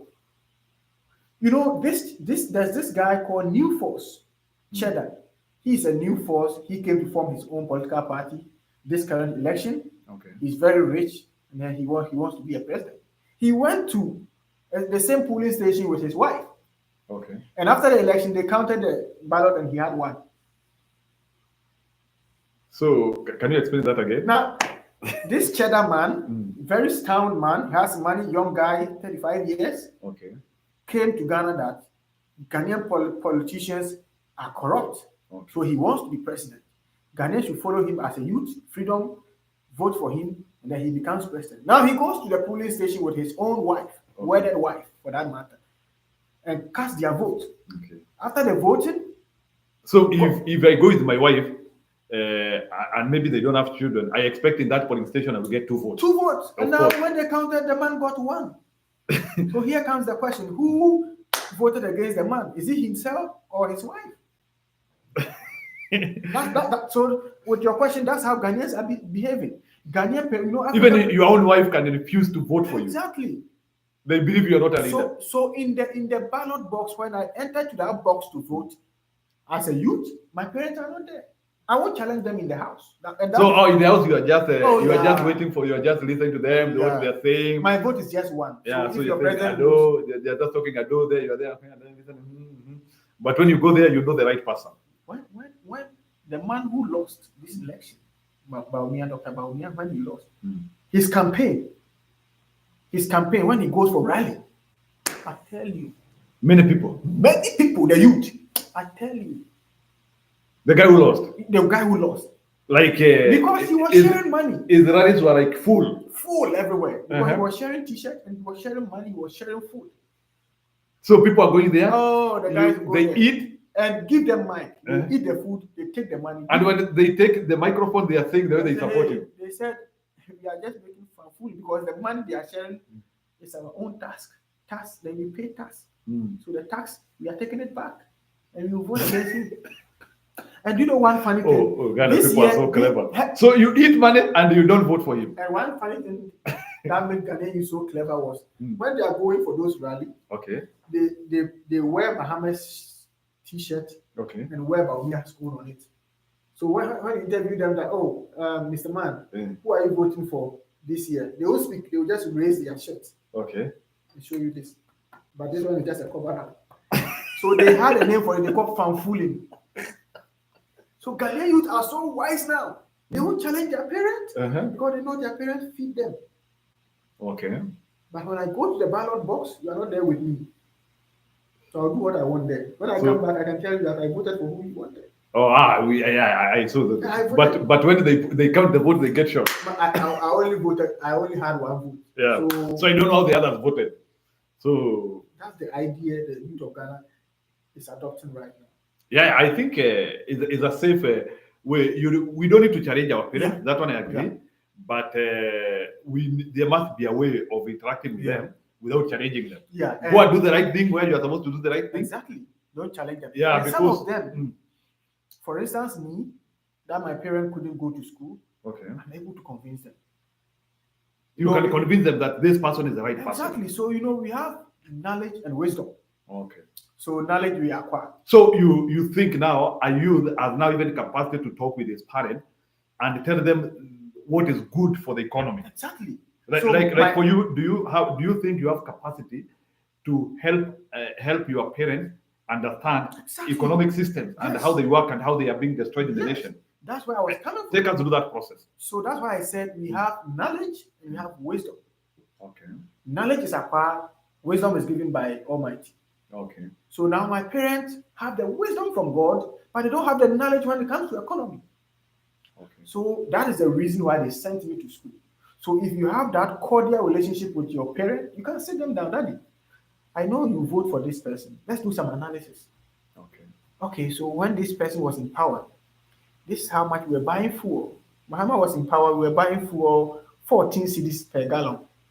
Now, we are buying 70 cedis. Daddy, don't you buy fuel? Daddy, people are complaining that when Muhammad was tomatoes that we plant in our own farm, why is it expensive? Daddy, tomato that we plant in our own farm, yes, we are planting our own farm, but remember, we use fertilizer, which is being bought. And when we buy those fertilizers, the car conveying them from the city to the village for the farmers, and the car that is conveying them goes there with fuel. So fuel price has increased. So the same way the price of the fertilizer will also increase. And when you get to the farmer will also increase his product in able to break even. Now, Daddy, even though you don't buy fuel, you don't have a car, so you don't buy fuel. But remember, when you are going to town or your hometown, you have to pick a car. You are buying fuel in one way or the other. So that through you have to, the fare you pay. The fare you pay. So automatically you don't buy fuel, but the fare you pay because of the driver, the commercial driver buys fuel, it will automatically increase your price. So Daddy, now let's compare and contrast. Which one do you think is better? My catechist, my uncle that I'm talking about, he has 3 daughters and 1 son. Oh, so 3 daughters and 1 son. Now the uncle who you said is very religious. The one who went and voted for Ado. And he also wanted you to vote for Ado. Okay, explain about him. So one of her daughters buys his idea, but the remaining 2 and the son, he doesn't care about anything because he's rich. He works in the mining company. But the 2 daughters, one is a nurse and one graduated recently, I sat them down. I was like, okay, this is your father. This is what your father and your mother is saying. What do you say? You are a nurse. You have been in the nursing system. You have been practicing nurse for the past decade. What do you say when it comes to this government? I was like, no, I will not vote for him. You know that he talks too much. I'm voting against him. And the 2 daughters have voted again. But when they come home, their father will ask, you voted for your president. So we are trying to convince our own selves and convince our parents. But parents, which we cannot convince, we take their they are advised, go to the police station and do what you want, and it's all against the law. Yeah, I think that's a learning lesson for Kenya now. Yeah. That we should also take time to also educate our parents. Yeah. When it comes to issues like governance, when it comes to issues like economy, because they might not be having that information. Yeah. So we cannot substitute. When it comes to issues of lifestyle, that one they can still teach us. But when it comes to about who to vote for, I think now we are the people who will be highly affected by the economic system if it doesn't work well, because we are the people who have energy to work. Actually, some of our parents have retreated in the villages, so and they are comfortable with their small life or the type of life which they have. But remember, as a young person, you are extremely ambitious. So you have so many ambitions. So maybe as we try to reach close to maybe to our discussion today, can you help me now understand how was the voting day in Ghana? Now Mahama, he has now built that coalition. We have now we now have both of them are coming from the north, as you talked to us. Now, can you tell us now how was the election? Like, was there voter bribery? How was it? Maybe explain to us how the election day looked like. It was let me say a peaceful election. Peaceful. Very peaceful election, and so no one is being forward. That. And what happened was on the voting day they started voting. You know, they do special voting before the voting day. The police officers, the journalists who will be covering the electoral processes, they do special voting a day before the election. Yeah, so the special voting went on smoothly, and there was this member of parliament who went to the polling station, and she was actually with people sharing food for these officers who were going to vote. And which is not allowed. Now the journalist came to ask this woman, we saw you. Your opposition is alleging that you were sharing food, or your people were sharing food. What do you say about it? He said she doesn't know about it. Meanwhile, the video was clear. So people, even that alone, told people that these people are not being realistic. They are lying to us, and even if we catch you red-handed, you are still lying to us. So the voting day, fast forward to the voting day on 7th January, they started voting in the morning, and everything was all right. And one few gimmicks that happened during that era was, I think, Obuasi East. The EC came out to say that. What? The EC, the Electoral Commissioner. Came out to say that those two superintendent, the election was the police. The military has nothing to do at the electoral processes centers. Was the military coming to the election? Or the president? The military commander and then the electoral commissioner said the military has nothing to do with the election. It's only the police that's going to man the election. But in a situation whereby there is a chaos that goes beyond the policemen, now they'll call backup from the military. That was the agreement. So now the youth were at the police station and then saw military men coming in. And one of the guys was like, where are you guys going? We are voting here. Everything is peaceful. Tell us where you are going. And the military man was, no, he has the power to go. And that young man, he beat two military men with guns. And killed them? Oh, no, he beat them, and then they said they had to also beat him, and they called for backup. And so it was, but they said about 3 people died.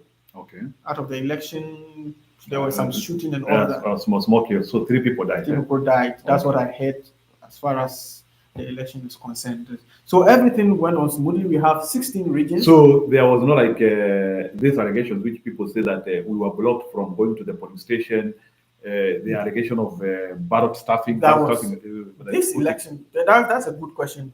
This election, we have never seen an election. I have witnessed 2012 election, 2016, 2020, and this election, 4 elections. I have never seen an election like this before. There were so many ballot papers everywhere. So many ballot papers. So many. From the government? From the sitting government. So they found out a whole room with ballot papers that has been hand-printed for the government. Who found them? One of the special security men. Okay. So they wanted to stiffen those people after the election, and those ones they got bent. So can you explain about those people who put even ballots there when they go to vote? Oh yeah, you know, we have some people. They are the gangsters. When you go to every city, they are there. They rule. They talk. They know whatever goes on in the city. Okay. Yeah. So the Ashanti region, which is Kumasi, their capital is Kumasi. That is where the MPP, that's Akufo-Addo's government, that's where they get their food. Okay. We never knew they were stuffing ballot every time. Yeah, like one person could do 10 votes. Could do 10 votes, could do 20, 30 votes, 50 votes, even 100 and something votes. One person could do that. So now those guys who were doing that, they came out to say that we have helped this government a lot. And we realize that they are not helping Ghanaians. So we are no more doing that. So we are no longer helping them to steal the election again. Helping them to steal the election again, but rather we know where they do it. So whoever tries, we will expose them. So they were like working like the police against the sitting government. Okay. So they will come and tell the opposition party that go to this building. They are doing tampering over there. Okay. And then they will go and through, it will be there because they know they run the city. So that means even the opposition guy Mahama had good relations with them. Yeah. To help. No, so how did you build that coalition with them? And now that if these people are being said they are like a gun, it wasn't really good relationship with them. But Ghanaians realized that when Mahama was in power, he allowed everybody to speak their mind. Even guns. Even everybody. If you find out something is not good, come and say it. So sometimes even these guys can even take themselves to Mahama even without being asked to go. They went to Mahama to kneel down to beg him. Okay. They went him physically to kneel down to beg him that whatever they did against him, he should forgive them. So they realized that Mahama was father for everybody. Akufo-Addo, you can't go to him personally. Okay. He wouldn't allow that. So Mahama was able, whoever came to him, he accepted them. That's the relationship that he built with them. Whoever came, he would not be like, okay, so this is my aide, go and see my secretary, let them come to me and tell me their story themselves. I don't want third party, like, go and listen and come and tell me. Everybody, even if a mad person, bring him to me and let him tell me his story. And Mahama was going around asking the people. He said, you might think that this person needs rice to get satisfied, but maybe they don't need rice. Maybe rice is expensive for them, they just need beans. So he went to the people. Okay, you people are market women, come together. What can we do to help you people? You people are mechanics. What can we do to help you people? You people are engineers. What can we do to help you people? You are medical doctors. Good. Okay, let me ask you now the final question.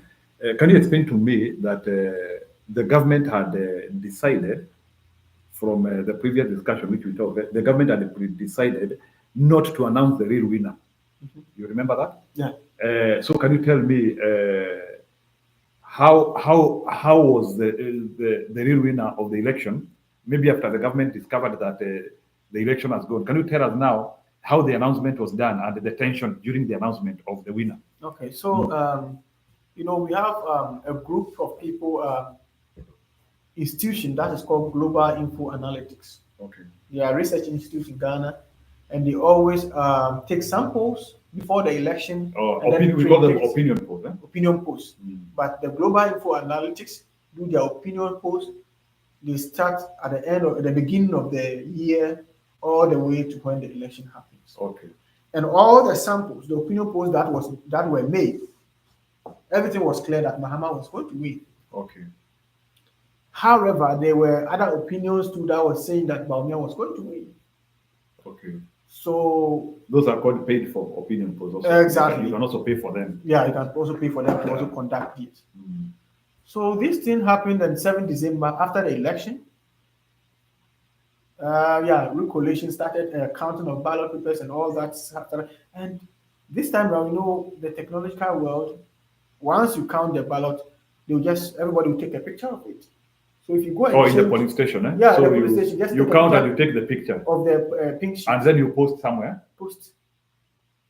So people were collating everywhere. You can even have in Kenya, do we do that, by the way? In Kenya, do people take images and we post the, like after counting? Maybe any person who is listening to us, can you tell me if in Kenya, we finish counting the votes? Because this is a lesson I'm trying to learn here from Ghana.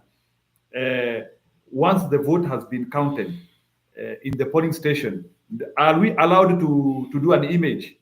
Do people do an image and post so that we can be able to collect all those, like even if they are like 40,000 images, and we add them all to know that this is the final result? Please tell me, explain about that. Yeah, so this is what they were doing. Because 2016 election, when the NDC, John Muhammad, took it to court, they couldn't provide all the patient. So this time around, they said, right after the counting in the polling station, take a picture of the patient, post it directly. And then, so the collation, everybody was doing it. So the vice president who was contesting, he came out to say that the whole, NDC party color is green. Okay. And then NPP is blue. So out of the 16 regions, Mahama was leading 13 of them. 13? Yeah. So out of 16 regions, Mahama is leading in 13? In 13 regions. And the other 3 which he is not leading, are they heavy areas? One is heavy, the other 2, no. So that's how now you So it was so obvious that they were going to lose. So according to the vice president himself, he said as at 3 a.m., he realized that they were losing because he was also collating. He was in the office when they were collating. Okay. And there was so much tension in the whole country. Okay. Because people realized that Mahama is winning, but they can't come out to say it. So the tension was... Who cannot come out? The EC, the electoral commissioner. Okay. Why could they not come out? They couldn't come out. Were they under the gun? According to our allegation, the president had told them that don't announce, keep quiet until they finish all the collation, the counting, and then announce my vice as president. Okay. Whatever happens should happen. If Ghanaians should kill themselves, they should kill themselves, and then the military will take over. But this vice president, he realized that I'm too young. Okay. I have all my kids in Canada. And so his kids are in Canada? In Canada. How old is he, this guy? He's 55. Oh, 55. So he sees he has potential to win and come again. So he was like, no, why would I allow myself for this old man to use me? Because he's 80-something years. And he can even die any moment from now. So I won't allow myself. So he just. So did they try? Did they try to subvert the will of the people? Oh yeah, they tried so many times, but it didn't work. It was like everybody was supporting Mahama, including the police and the military. So then, finally, at what time did Mahama come out? So to declare the win. It was the Baumia, the vice president, who came out at 9 a.m. 9 a.m. The following day after the election, 9 a.m. He just came out in his own house. He called few media people and then said, according to our own polls and what we can see outside there, everything shows that Mahama has won the election decisively. That's the word that he used. Yeah, once there is a concession speech, the other guy is automatically the leader. Yeah. So when he conceded, and he added that they have also won the seat. I think we have 270 something seats in Ghana. So, like in Ghana, if there is an electoral dispute, how do you settle it? Yeah, you take it to High Court. High Court. Yeah. So you have an High Court where. Yeah. Are there any presidential election which has been settled in the High Court? Yeah, you take it to High Court first, and then when there's misunderstanding, you take it to the Supreme Court.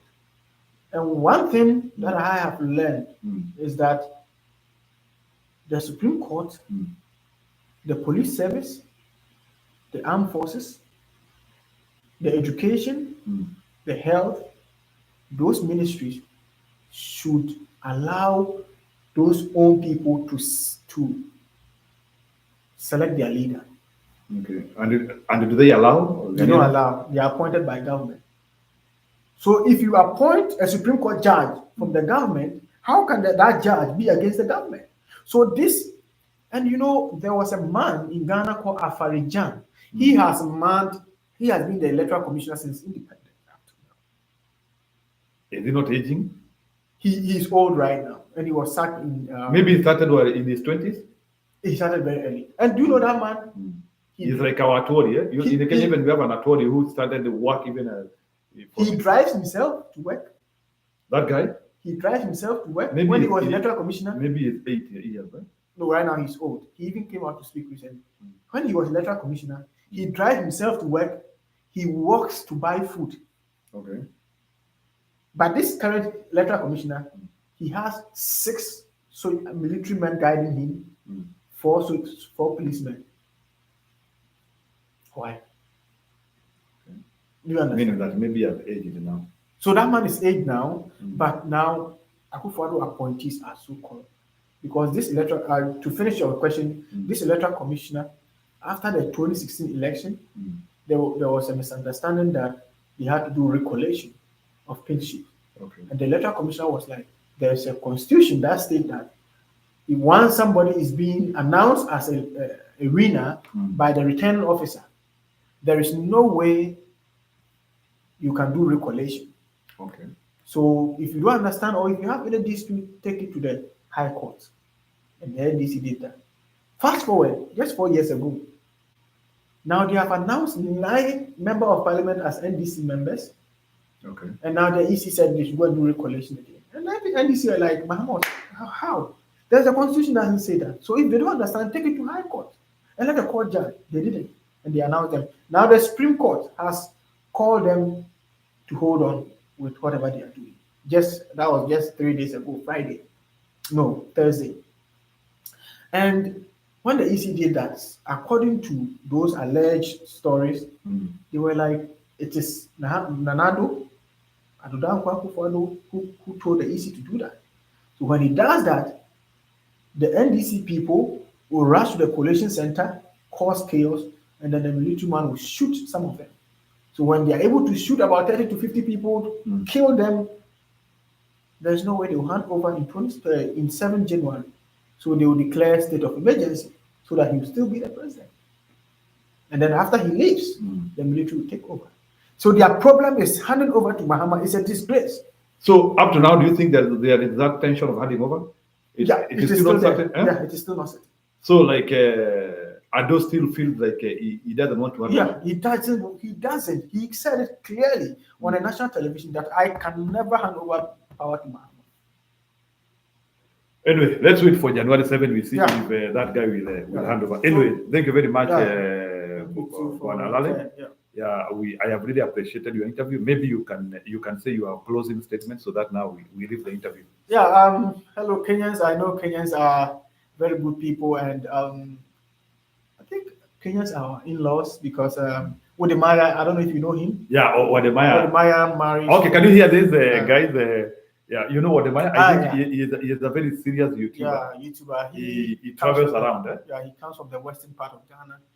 And very humble man. I think he got married to a Kenyan. I think there's a girl called Trudy. Maybe you people, if you know the wife to Wodemaya, he is talking of Wodemaya. So I know Kenyan and Ghanaians are. So do you think Wodemaya will become a president one day with that influence? He hasn't mentioned. And I'm just asking. Do you think he has capacity to be a leader? He can. He can because people. Governor, like president, senator. Yeah. MP? People like him, he can, and he's so smart guy. So in Ghana, what is he doing? What is his impact in Ghana? Just education. He tried to expose hidden stuff like recreational centers. Okay. Very beautiful places, places that you can visit as a foreigner. Some of them are not known. Okay. Yeah, so he tried to sell them out, and he also tries to bring ideas from where he travels back to Ghana and share among the youth. So now we have coconut shells all over. If you go to this country, this is what they use coconut shells for. Why don't you try and see? For us, we know like when we were in school, because that's where we get to interact with our countries. Cocoa in Ghana. Cocoa, yeah. Can you help us understand how are cocoa farmers in Ghana? Is cocoa is cocoa this thing which we used to make? Is it this product which is in chocolate? Yeah, chocolate and Milo and those chocolate. So like in Ghana, is chocolate very cheap? No. Chocolate is very expensive. More than here? Oh yeah. Why? People you farm chocolate. So how does a chocolate tree look like? Cocoa my dad and mom, they are both cocoa farmers. Okay. So I was born into cocoa farming, and I know cocoa from head to toe. Cocoa farming is very hard because Very hard? you need to weed the forest. To weed the forest? Yeah, first, and then plant the cocoa seed.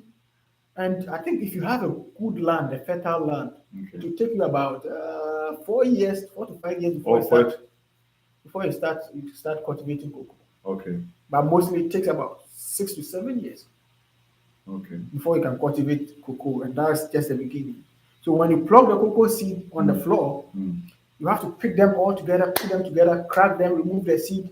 Do you have like a mill switch crush them, or you have to crush it? No.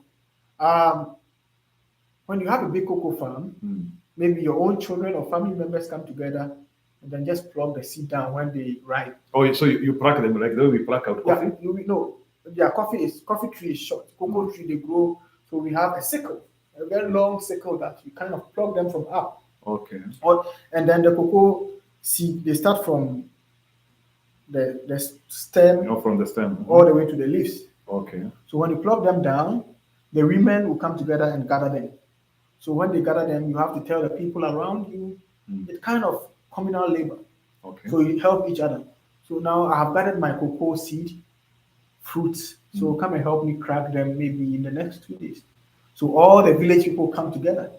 So they help you to crush. And then they will surround the cocoa. Then they have short knives, crack them, and then after cracking them, you cook food for them to eat and blah blah blah. Okay. Then drink and go. So after cracking them, you have to get plantain leaves. Plantain leaves, Yeah. Spread some. Plantain like banana leaves, the green one. Banana, yeah, the very long one. Yeah. Okay. Spread them on the ground. Pour all the cocoa seed on it, and then cover them again with the plantain leaves or the banana leaves, whichever way it works, and leave them to ferment for 7 days. Okay, fermenting. Yeah, ferment. Okay. So when they ferment for 7 days, now you go and then pick them from the farm, and then you have a mat that you dry them on it. So when you dry them, if it is very sunny, it will take like 2 weeks.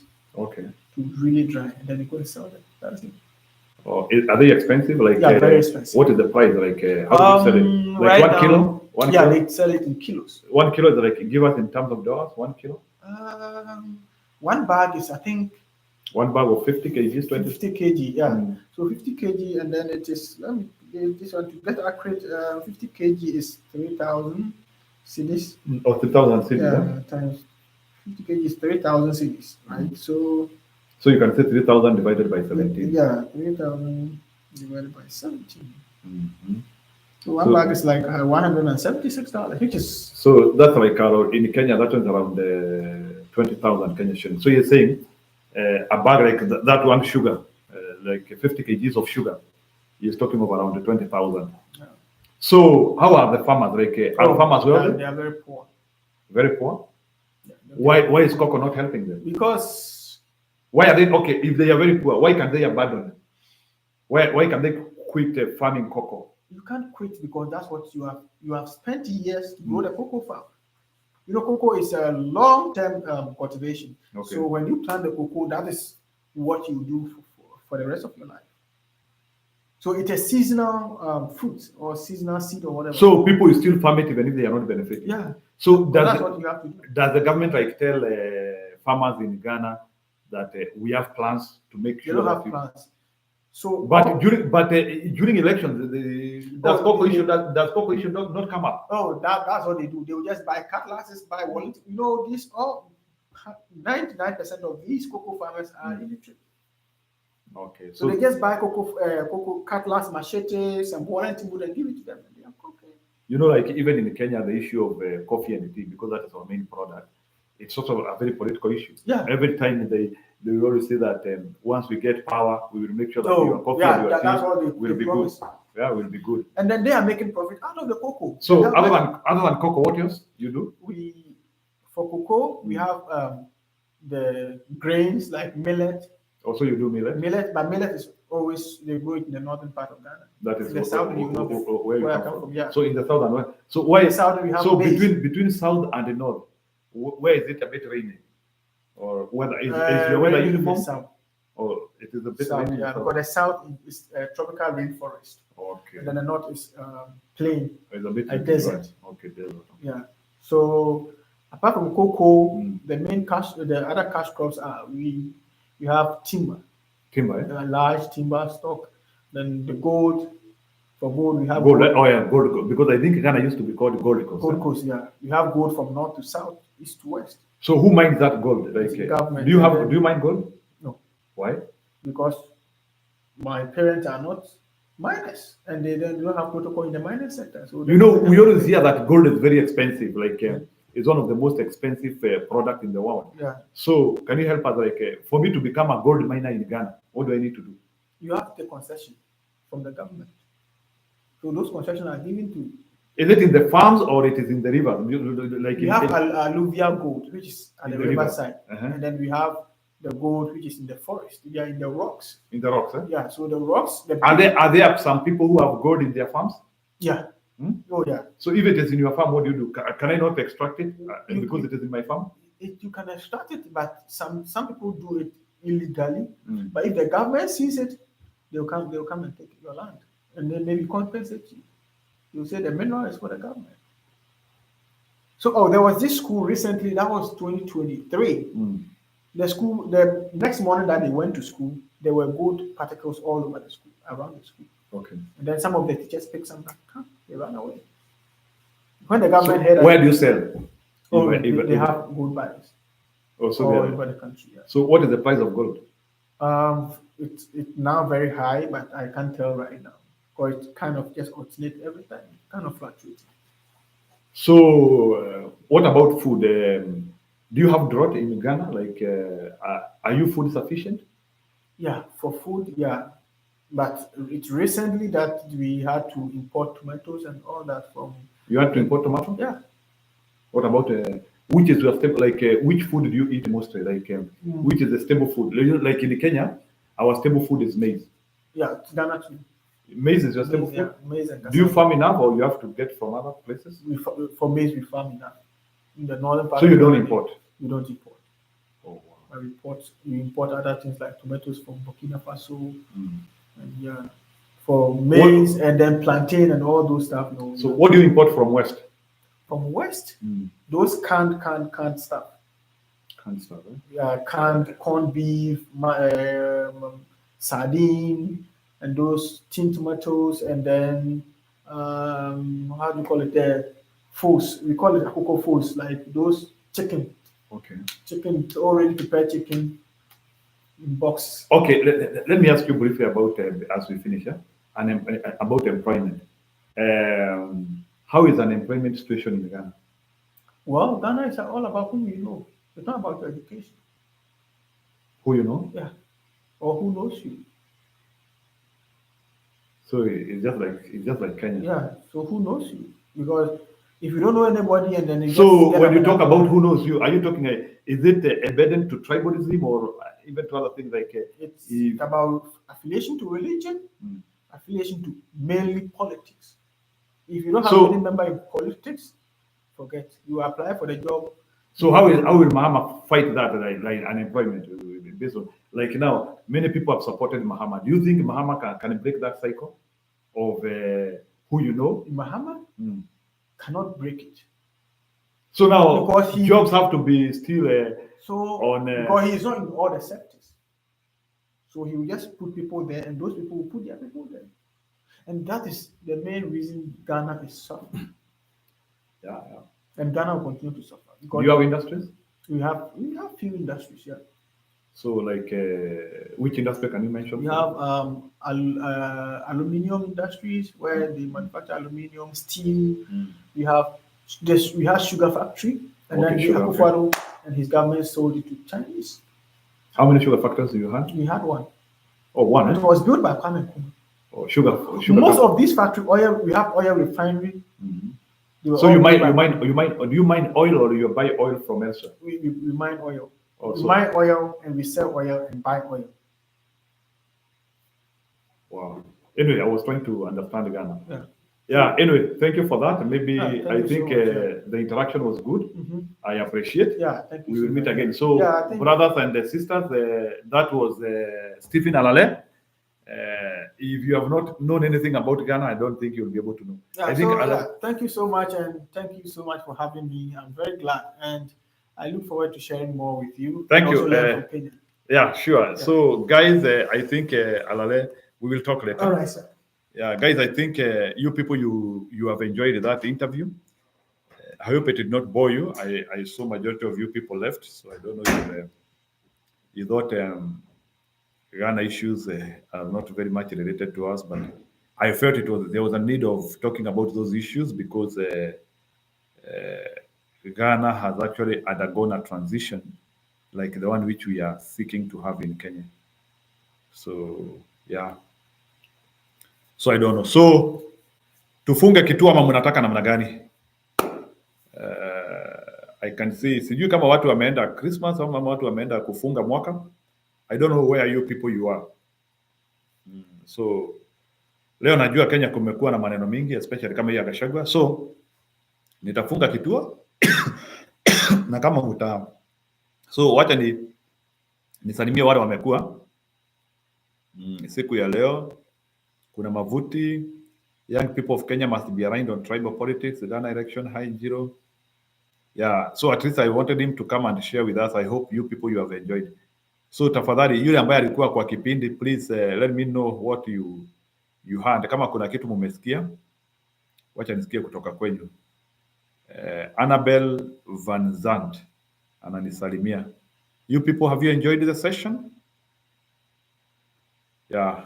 So my takeaway, maybe I just want to discuss takeaway and then nimalize kipindi. My takeaway is that if Ghana has been able to defeat the sitting government, hata sisi tutatoboa. The exact similar things which Bwana Ruto is doing to us, abduction of people, frustration, demoralization, bad economy, hiyo vitu yote limekuwa ikitendeka Ghana, na watu wa Ghana wamejisaidia and they have voted that government out. So pia hata sisi we can do it. So I think wale watu ambao amukuweza kuanzia na mimi, you can show how the program started, follow closely what has happened in Ghana, and we use it as a learning lesson so that we can also change our system. So it is very important tusichukulie kwa mzaha, okay? Tusichukulie kwa mzaha. So wale wote ambao mumeweza kujiunga na sisi leo, sina lingine la kuongezea. Maybe tutapatana masaa ingine baadaye. Na tafadhali kama pia hujaweza kusubscribe channel yetu, you can see some of the information now which we are bringing. So today we had that guy from Ghana. So nikipata mtu wa kutoka taifa lingine pia nitawaletea. I hope ALALE has been of use to you people. You will be able to draw parallels. So you can share with friends who do not know anything about Ghana. Umesikia has even told us about how they farm cocoa and how cocoa farmers do not benefit. Tribalism in Ghana, just like Kenya. It is who you know to get anything in Ghana. It's so unfortunate that Africans are suffering the same problems everywhere. We are twins. I don't know why we have decided to replicate problems everywhere. I don't know why we don't want to replicate success.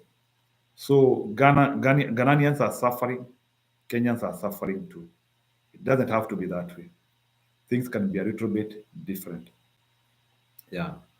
So I think that story about Ghana will make us end our show today. Thank you.